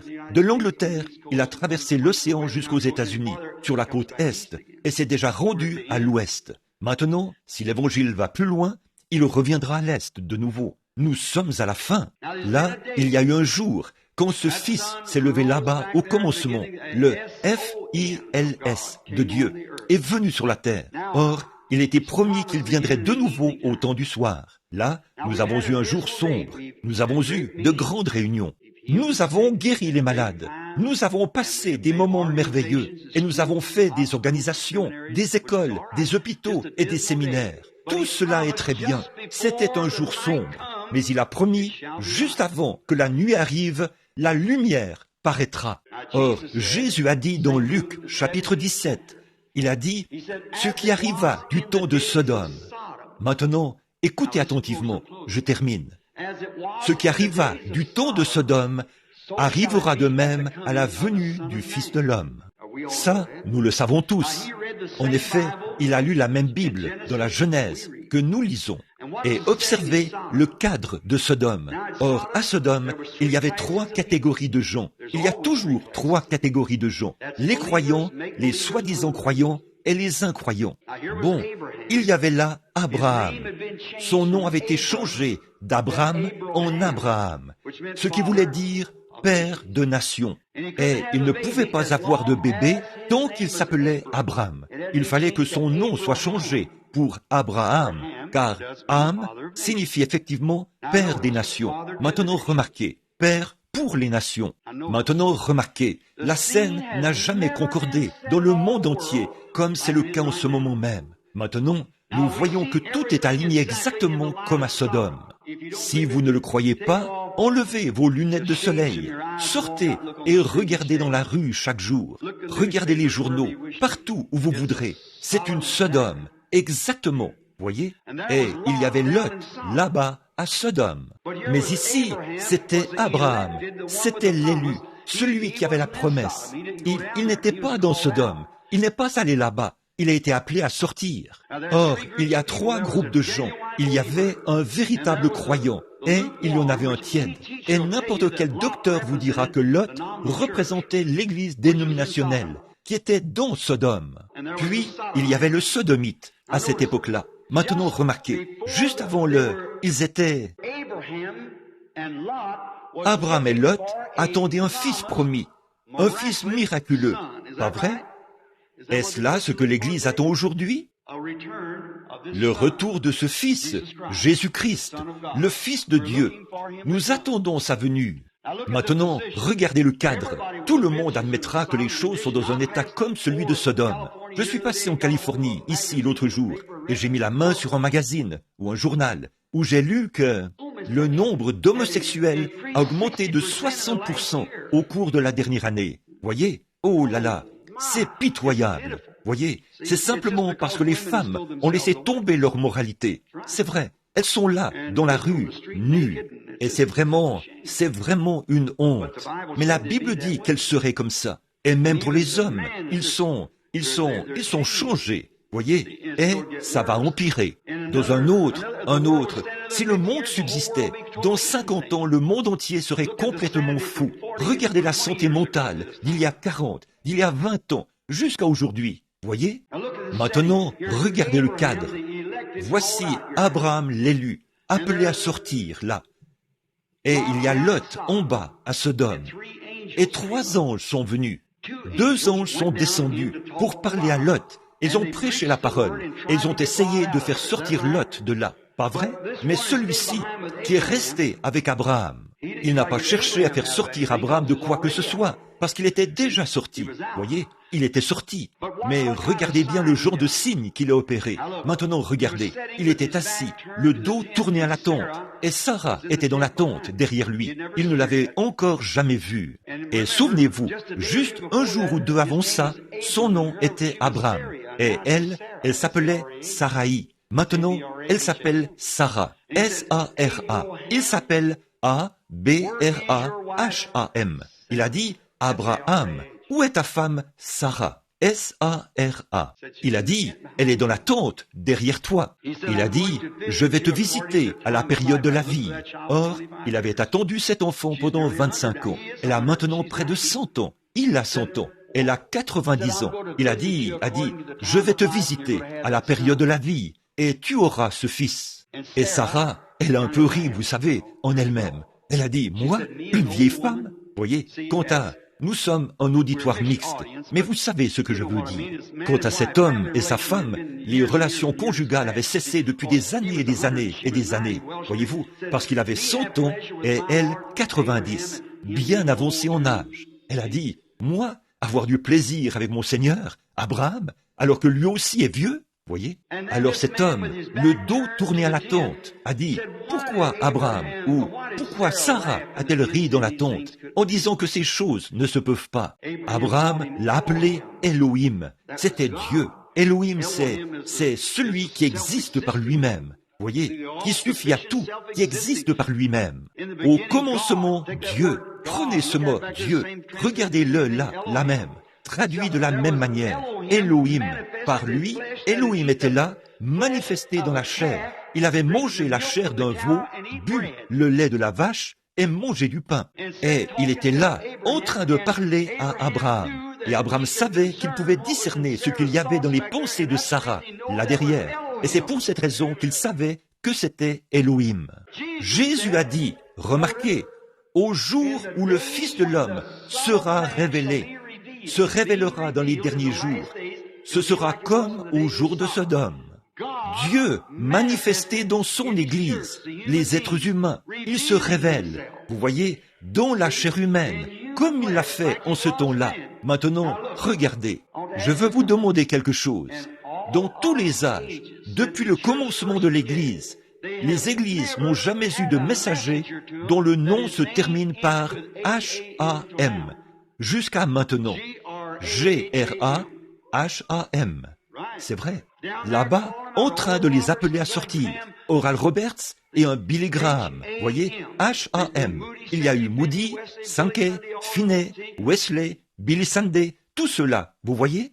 Une église internationale comme ça. Une église mondiale. Il n'y en a jamais eu un dont le nom se terminait par H-A-M. Jusqu'à aujourd'hui même. Et c'est Billy Graham. Voyez?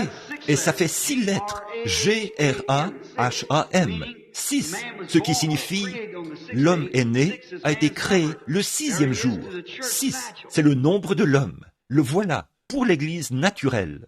Abraham, c'était A-B-R-A-H-A-M. 7 lettres. Voyez? Regardez le cadre d'aujourd'hui et regardez ce qui se passe.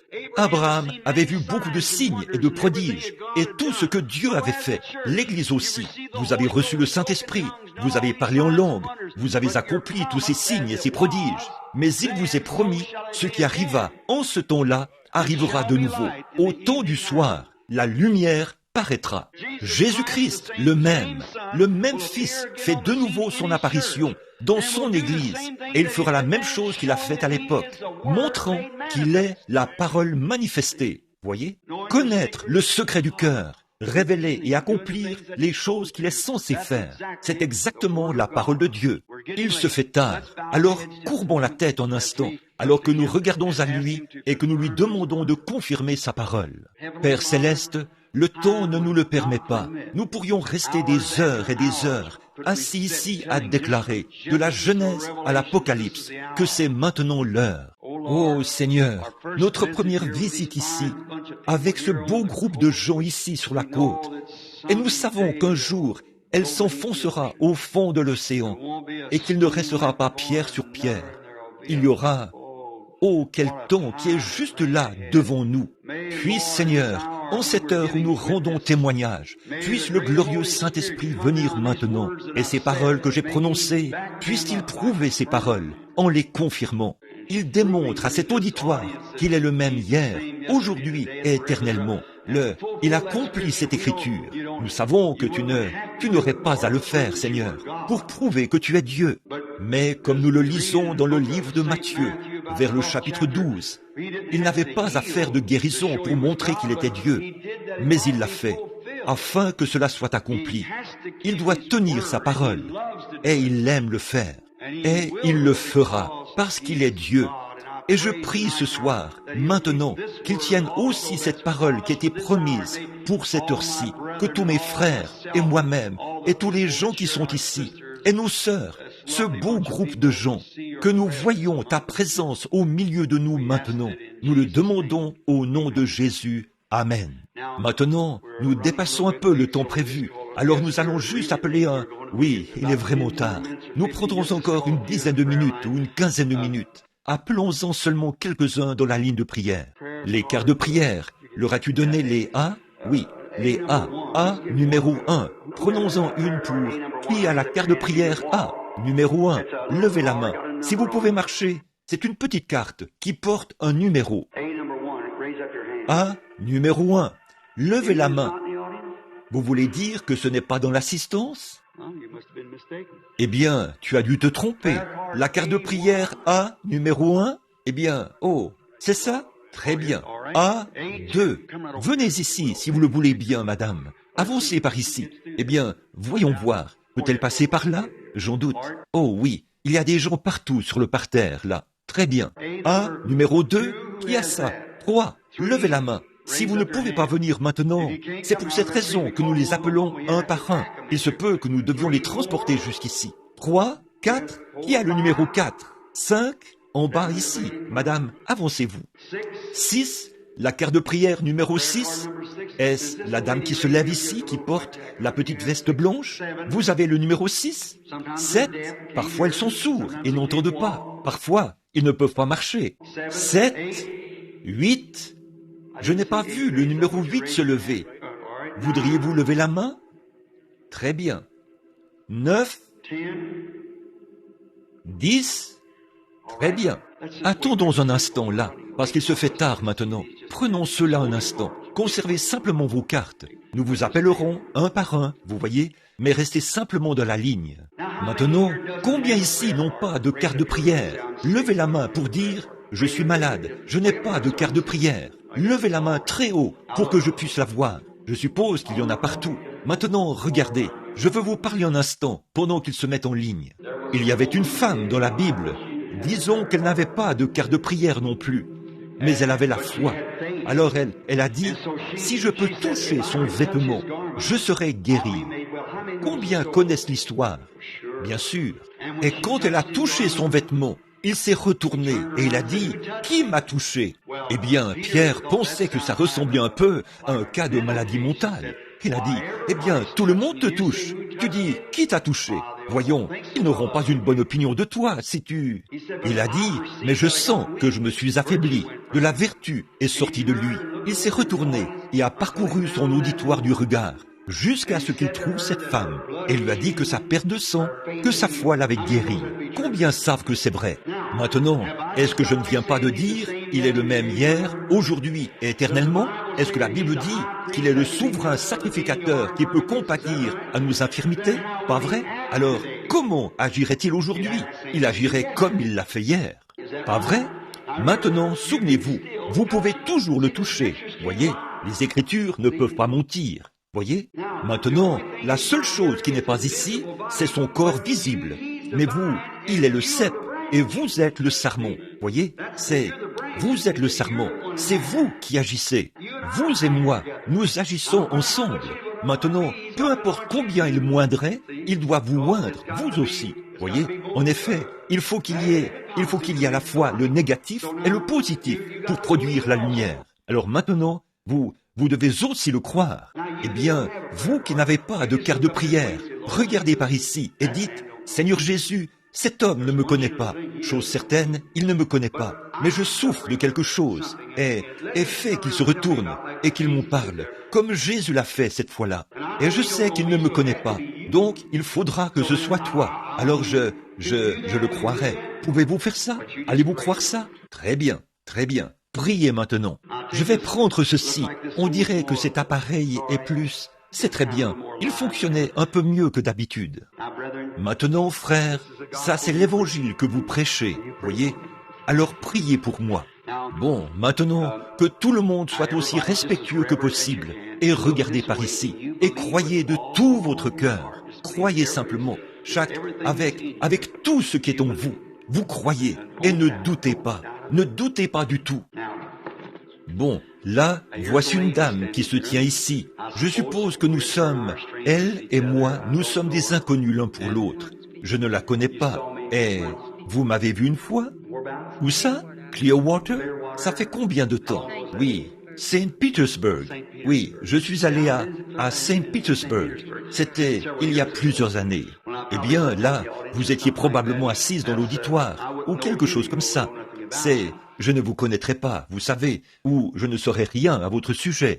Alors maintenant, ici, en train de vous parler, ce serait comme notre Seigneur et cette femme qui se sont rencontrés au puits à ce moment-là, vous voyez. Et il ne lui a parlé que quelques instants pour trouver où était son problème. Et il a trouvé ce que c'était, parce que, vous voyez, elle était un être humain, et elle avait une vie, un esprit. Il était Dieu, et il avait l'esprit de Dieu qui était en lui. Et il y avait quelque chose qui clochait chez cette femme, et le Père lui a montré ce que c'était. Vous savez, il a dit qu'il ne faisait rien sans que le Père ne le lui ait d'abord montré. Vous savez, c'est Jean 5, 19. Pas vrai, frère?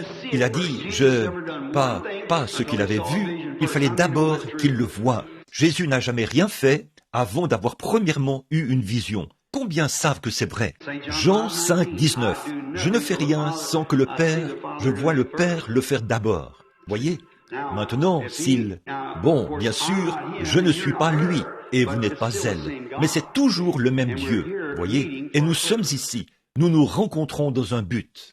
Maintenant, cette femme-ci, comme vous le comprenez peut-être, nous ne nous connaissons pas. Il y a plusieurs années, elle était assise dans l'auditoire, comme vous ce soir, quand j'étais à Saint Petersburg, a-t-elle dit, dans une réunion.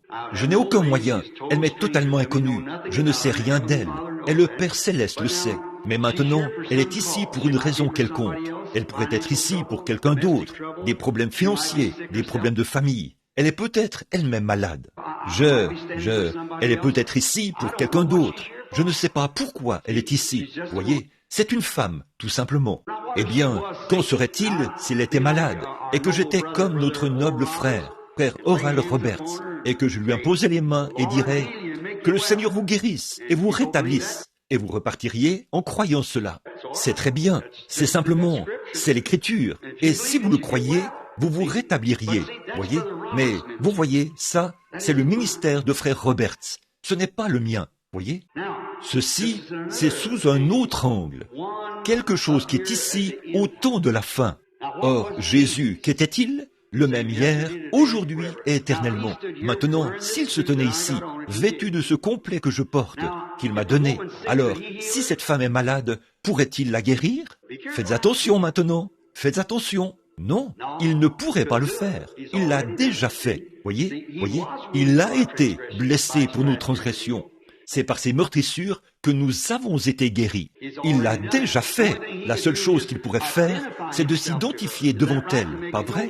Et faire connaître qu'il est ressuscité des morts et qu'il est vivant. Et maintenant, là, il s'identifierait. Et la seule manière pour lui de le faire, c'est comme il l'a fait à cette époque-là. Il serait le prophète. Pas vrai?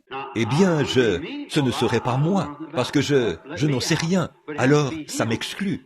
Donc, il faudrait que ce soit lui. Alors, si nous sommes le sarment, et qu'il est le cep, il envoie son esprit en moi pour me faire savoir quelque chose à votre sujet, ou quelque chose que vous voulez, ce que vous avez été, ce que vous êtes, ou ce que vous serez, ou quelque chose d'autre.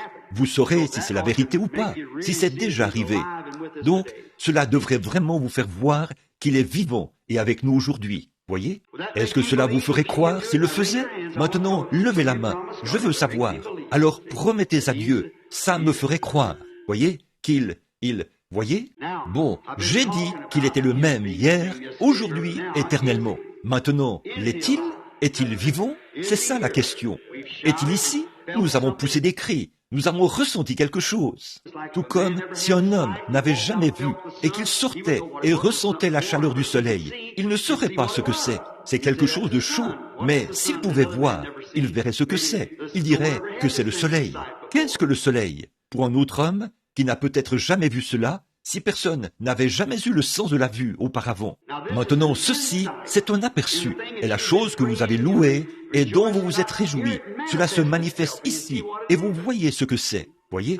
Maintenant, le voici ici. Cette Bible est posée ici, et ce beau groupe de frères ici est tout autour.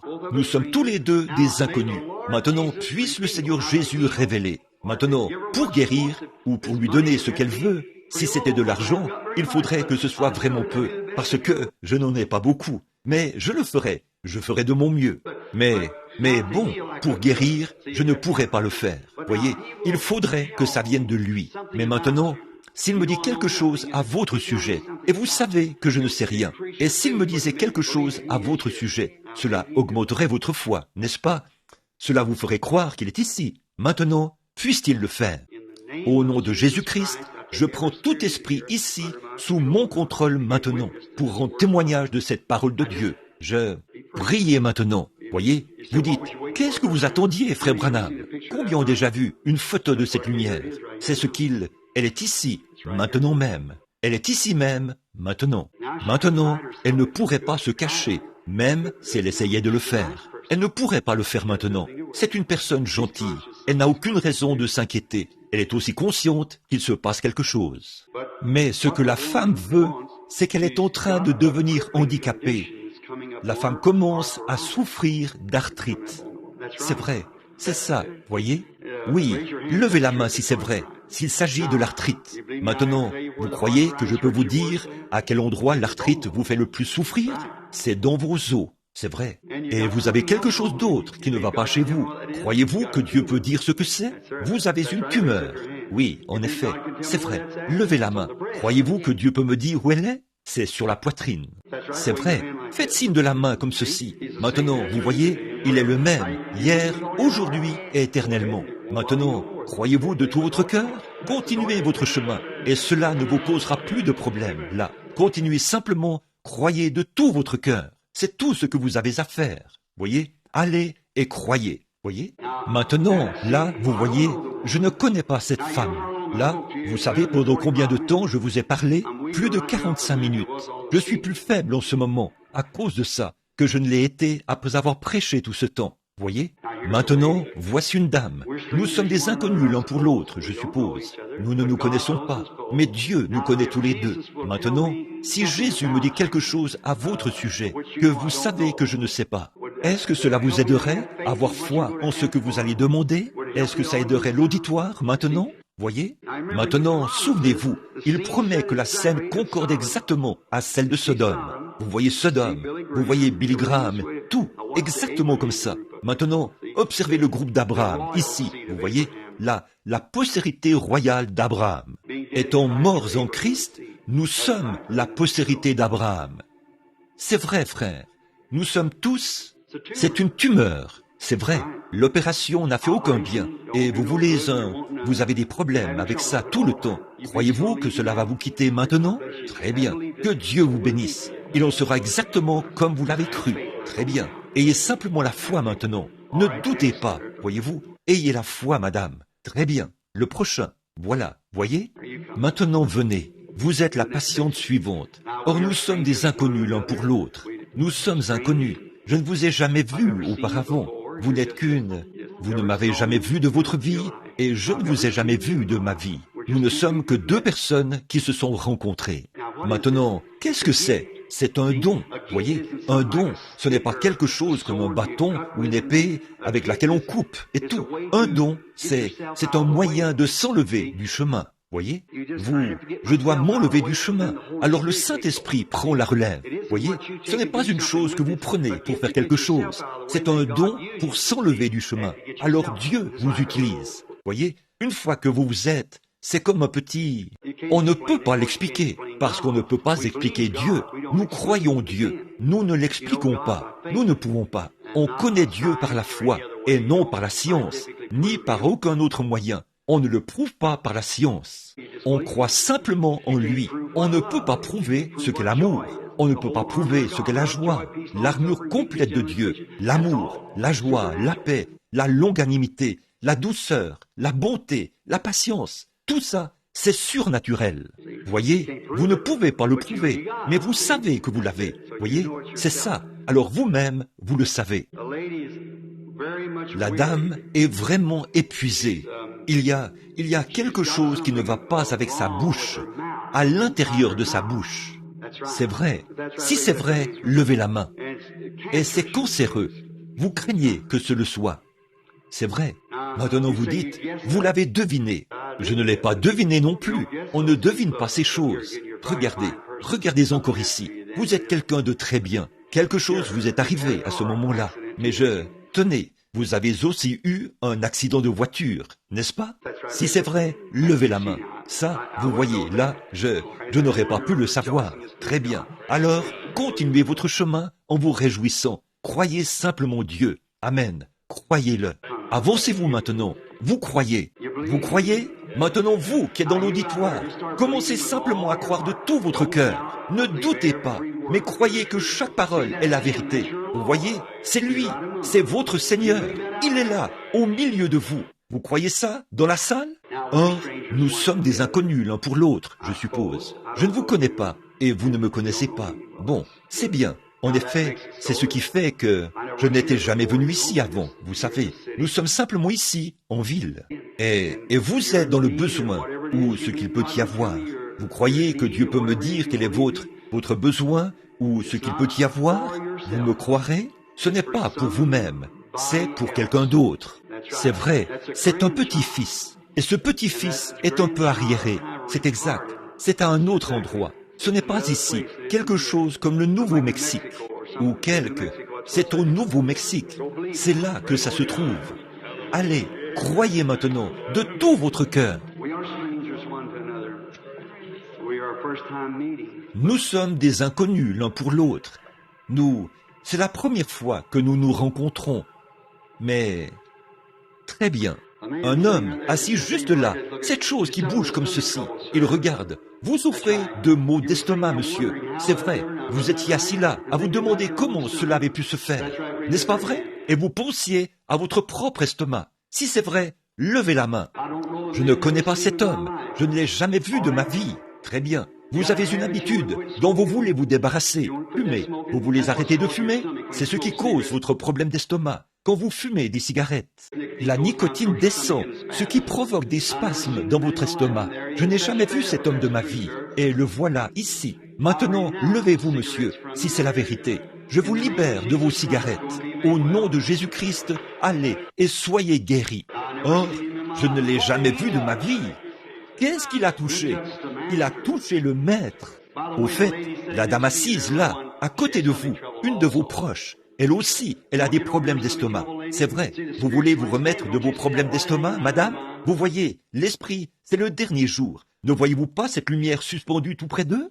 C'est vrai. Très bien. C'est vrai. Maintenant, allez. Croyez. Votre nervosité vous quittera. Et c'est ce qui causait vos problèmes d'estomac. C'est vrai. Croyez de tout votre cœur maintenant. Très bien. À propos, il y a une autre dame, assise là, à côté de vous. Elle a une allergie. Si c'est vrai, levez-vous, madame. C'est vrai. Levez-vous et admettez-le. Et très bien. Croyez-vous que Dieu vous l'enlèvera? Alors, vous pouvez avoir ce que vous demandez. Or, je ne les ai jamais vus de ma vie. Et c'est exactement ce qu'il en est. Qu'est-ce qu'ils ont touché? Ils ont touché le souverain sacrificateur, qui peut être touché par le sentiment de leurs infirmités. N'importe lequel d'entre vous dans l'auditoire, croyez la même chose. Croyez simplement. Assis là, il y a un homme qui désire recevoir le baptême du Saint-Esprit. Il est aussi à la recherche d'un emploi. Croyez-vous que Dieu vous donnera le Saint-Esprit et vous donnera un emploi? Maintenant, levez la main, juste ici, assis là, vêtu d'une chemise blanche. Très bien, je ne l'ai jamais vu de ma vie, mais c'est exactement ce qu'il pensait. Si c'est vrai, faites signe de la main, comme ceci. Maintenant, ne voyez-vous pas? La parole de Dieu discerne les pensées et les intentions du cœur. Jésus-Christ le même hier, aujourd'hui et éternellement. C'est lui dans l'auditoire. Vous savez que ça ne peut pas être moi. Je ne suis pas dans l'auditoire. Je suis à 20 mètres de lui. Mais il a touché le souverain sacrificateur. Oh, juste penser que Christ est présent, mes amis. Pouvez-vous comprendre cela? Excusez-moi, madame. Je dois simplement suivre, vous savez. Il y a une telle traction de la foi. Ça a commencé dans l'auditoire. Maintenant, ce serait difficile d'éviter cela, voyez-vous. Très bien. Vous êtes une croyante. Et vous croyez que cette opération que vous êtes sur le point de subir, croyez-vous que Dieu peut vous enlever ça avant de subir l'opération? Vous le croyez aussi? Et vous croyez maintenant que, oui, vous avez cette fille qui a un genre de rhume des foins, ou quelque chose comme ça. Croyez-vous que Dieu va la guérir de ce rhume des foins? Vous croyez ça? Très bien. Maintenant, allez lui imposer les mains et croyez de tout votre cœur. Et Dieu la guérira. Ayez la foi. Vous voulez manger votre souper? Vous croyez que votre estomac ira bien? Très bien. Alors, allez manger. Le Seigneur Jésus est ici. Très bien. Venez, amenez la dame. Ayez la foi. Ne doutez pas. Venez, madame. Croyez-vous que Dieu peut guérir ce diabète? Vous rétablir? De tout votre cœur, vous le croyez? Très bien. Alors continuez votre chemin. Réjouissez-vous et dites « Merci Seigneur Jésus » de tout votre cœur. Dieu peut guérir vos maux de dos, vous rétablir. Vous croyez ça? Très bien. Continuez simplement votre chemin. Dites « Merci Seigneur Jésus » de tout mon cœur. Il faut que vous croyiez. Venez, madame. Vous êtes jeune, mais vous pourriez facilement mourir d'une maladie de cœur. Mais croyez-vous que Dieu peut guérir votre cœur? Alors continuez votre chemin en vous réjouissant, en disant « Merci Seigneur Jésus » et croyez de tout votre cœur. Très bien. Venez, monsieur. Vous êtes nerveux, ce qui vous a causé un ulcère à l'estomac. Allez manger votre souper. Jésus-Christ vous rétablit. Croyez de tout votre cœur. Le croyez-vous? Croyez-vous que Dieu peut guérir cet asthme? Vous, assise là, en train de me regarder, qui portez des lunettes et une petite robe à carreaux. La dame, vous croyez, vous qui êtes assise là, au bout de la rangée, croyez-vous que Dieu s'occupera de l'asthme? Levez la main si vous le croyez. Très bien, il vous guérira. Que pensez-vous de ces choses? Vous qui êtes assis juste derrière elle, monsieur, vous croyez que vous pouvez éviter cette opération à cause de la tumeur? Vous croyez que Dieu va enlever cette tumeur et vous guérir de cette tumeur? Vous croyez ça? Très bien, monsieur. Vous pouvez aussi avoir la vôtre. Voyez? Très bien. Si vous avez simplement la foi et que vous ne doutez pas, Dieu le fera certainement. Amen. Combien dans l'auditoire croient maintenant de tout leur cœur qu'il est le même hier, aujourd'hui et éternellement? Croyez-vous que c'est bien Jésus ressuscité? Eh bien, chacun d'entre vous sait que je ne pourrais pas faire ça. Je ne sais rien de vous tous, mais lui, il le sait. Là, la Bible dit aussi ceci. Combien d'entre vous sont des croyants? Levez la main. Or, Jésus a dit ces dernières paroles à l'Église, au moment de son départ. Allez par tout le monde et prêchez l'Évangile à toute la création. Celui qui croira et qui sera baptisé sera sauvé. Celui qui ne croira pas sera condamné. Voici les miracles qui accompagneront ceux qui auront cru. S'ils imposent les mains aux malades, les malades seront guéris. Croyez-vous cela? Eh bien, voulez-vous faire quelque chose pour moi? Alors, maintenant, imposez-vous les mains les uns aux autres. Ne faites rien d'autre que de poser votre main sur quelqu'un qui est assis à côté de vous. Comme ça, partout ici. C'est ça. Touchez simplement la main les uns des autres. Très bien. Je veux vous poser une question. Je veux que vous me regardiez. Souvenez-vous, aussi fermement que l'Écriture le déclare, ceci, Abraham n'a plus jamais vu un seul signe avant que le Fils voie le jour. C'est le dernier signe qu'Abraham a vu. Il y a toujours un signe. Permettez-moi de vous dire, Église, voici votre dernier signe. L'apparition du Fils ne tardera pas à venir. À l'heure où vous n'y penserez pas, elle sera enlevée. Les gens continueront à prêcher en pensant qu'ils reçoivent le salut et tout. Il sera exactement comme lorsque Jean est venu. Tous, les gens ont continué. C'était déjà passé. Il est plus tard que nous le pensons. Maintenant, vous avez les mains les uns sur les autres. Et vous avez vu quelque chose que Jésus a promis pour ces derniers jours, qu'il ferait. Et le voilà qui fait exactement ce qu'il avait dit. Maintenant, vous dites que vous êtes un croyant. Je le crois. Maintenant, votre main est posée sur quelqu'un. Et sa présence est ici maintenant. Effectivement, c'est lui. Je viens juste de voir un homme être guéri maintenant même, alors que ses mains sont posées sur quelqu'un d'autre. Voyez, c'est exactement ce que cela devrait faire. Mais voyez-vous, cela arrive au moment du déroulement de l'âge de l'Église de Laodicée. Si c'était pendant une période de réveil, ça s'allumerait et s'enflammerait comme ça. Mais vous voyez, c'est arrivé quand il était mis à la porte de l'Église. Vous vous souvenez l'autre jour, au moment de ce tremblement de terre? Vous vous souvenez de l'âge de l'Église de Laodicée? Il est à l'extérieur de l'Église. Il frappe à la porte, essayant de revenir à l'intérieur. Voyez, voilà ce qui s'est passé. Voyez-vous, il essaye de revenir. Il veut s'identifier devant vous à cause de votre prière. Maintenant, ne priez pas pour vous-même. Priez pour la personne sur qui votre main est posée, parce qu'elle prie pour vous. Voyez? Et alors, croyez de tout votre cœur. Priez simplement comme vous le faites dans votre église. Si vous priez à haute voix, priez à haute voix. Si vous priez en silence, priez en silence. Quelle que soit la manière dont vous priez dans votre église, priez. Et dites, Seigneur Jésus, je suis sûr que je suis dans ta présence maintenant. Le glorieux Seigneur Jésus, qui est ressuscité des morts et qui s'est identifié ici même dans cette salle. Ici, très loin, et, tout près, ou à Tampa, en Floride. Je suis ici très loin, et tu es ici, dans cette salle, ce soir. Et l'esprit que tu avais sur toi quand tu étais ici, tu l'as renvoyé parmi nous. Et nous avons vu notre propre foi, ou frère Branham, avec la foi, par un don qui lui était donné, avec lequel il est né. Et là, il avait la foi pour se tenir là et s'enlever complètement du chemin. Il ne connaissait aucun de nous. Tu es venu et tu as utilisé le don parce qu'il s'est simplement détendu. Et toi, tu l'as utilisé. Il y avait des gens là-haut sur l'estrade, ici dans l'auditoire, de parfaits inconnus. Et cela a manifesté la parole. La parole de Dieu est manifestée. Nous savons qu'il est la parole, le même hier, aujourd'hui et éternellement. Et tu es ici. Je crois en toi. Et mes mains sont posées sur quelqu'un. Et cette personne a les mains posées sur moi. Maintenant, glorieuse présence de Christ, guéris cette personne. Et je vais prier pour vous tous. Maintenant, priez les uns pour les autres, alors que je prie pour vous tous. Et vous serez guéris, chacun de vous, maintenant même, tous ceux qui le croiront.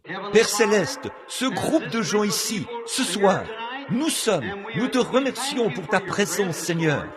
Cela nous prouve que notre religion chrétienne est vraie. La religion de Mahomet, celle de Bouddha et de tous les autres, ils sont morts et dans la tombe. Mais nous avons un tombeau vide et un Christ vivant qui est ici avec nous ce soir, qui s'identifie par la personne du Saint-Esprit, agissant à travers nous et montrant qu'il est la parole pour cette heure-ci. Il est la parole pour faire vivre les promesses de cette heure-ci. Et s'il peut utiliser la promesse identifiée afin de s'identifier, à combien plus forte raison tiendra-t-il sa promesse de guérison que nous avons vu s'accomplir au fil des années? Regarde les mains des croyants, Seigneur. Ils se sont imposés les uns aux autres. Seigneur, j'offre cette prière en leur faveur, afin que chacun d'eux soit guéri. Accorde-le. Puisse la puissance de Jésus-Christ envahir chacun d'eux et que la foi vienne afin qu'ils puissent, non, peut-être qu'ils ne savent même pas qui est cette personne qui a les mains posées sur eux, mais nous savons que tu es ici et nous te touchons par notre foi. Satan, au nom de Jésus-Christ, quitte cet auditoire, sors de ces gens afin qu'ils puissent partir et être libérés. Au nom de Jésus-Christ. Amen. Très bien, frères. Combien d'entre vous croient maintenant de tout leur cœur que Jésus-Christ vous rétablit? Levez-vous, dites, je crois. Très bien. Maintenant, la prière de la foi a été faite. Merveilleux. Très bien. Que Dieu vous bénisse. Ça règle la question. Amen. Maintenant, combien, avec les mains baissées comme ceci, qui n'ont pas cru en Christ et qui ne l'ont jamais accepté comme leur sauveur, et vous aimeriez simplement lever la main vers lui, dites, dans ta présence, Seigneur, le même Dieu qui, je le crois, me jugera au jour du jugement. Il est ici, sous la forme du Saint-Esprit. Je vais maintenant t'accepter comme mon sauveur. Levez la main, dites, je le ferai. Oui, que Dieu vous bénisse, que Dieu vous bénisse, que Dieu vous bénisse. Vous. Un autre, vous. Que Dieu vous bénisse. C'est merveilleux. Là-bas, que Dieu vous bénisse. Un autre, je vais lever les mains. Je veux maintenant l'accepter pendant qu'il est ici. Je suis dans sa présence. Vous ne serez jamais plus près de lui tant que vous ne l'aurez pas vu face à face. Parce qu'ici, toutes ces caractéristiques sont identifiées ici même, maintenant. Il guérit les malades. Il connaît le secret du cœur. Il est la parole de cette heure-ci. Vous croyez ça? Levez la main maintenant. N'importe qui d'autre, toute autre personne qui veut maintenant l'accepter comme son sauveur. Levez les mains bien haut maintenant pour que nous les voyions. Eh bien, que Dieu vous bénisse. C'est bien. Il en a, je pense, 8 ou 10, 15 qui l'ont levé. Bon, courbez la tête maintenant pendant que nous prions pour eux, chacun d'eux. Si vous vous tenez près de ceux qui ont levé la main, qu'un chrétien leur impose les mains. Que l'un des pasteurs s'avance ici, si vous le voulez bien, rapidement. Je vais demander à l'un des pasteurs de prier pour vous maintenant, pour ces âmes qui viennent de se lever.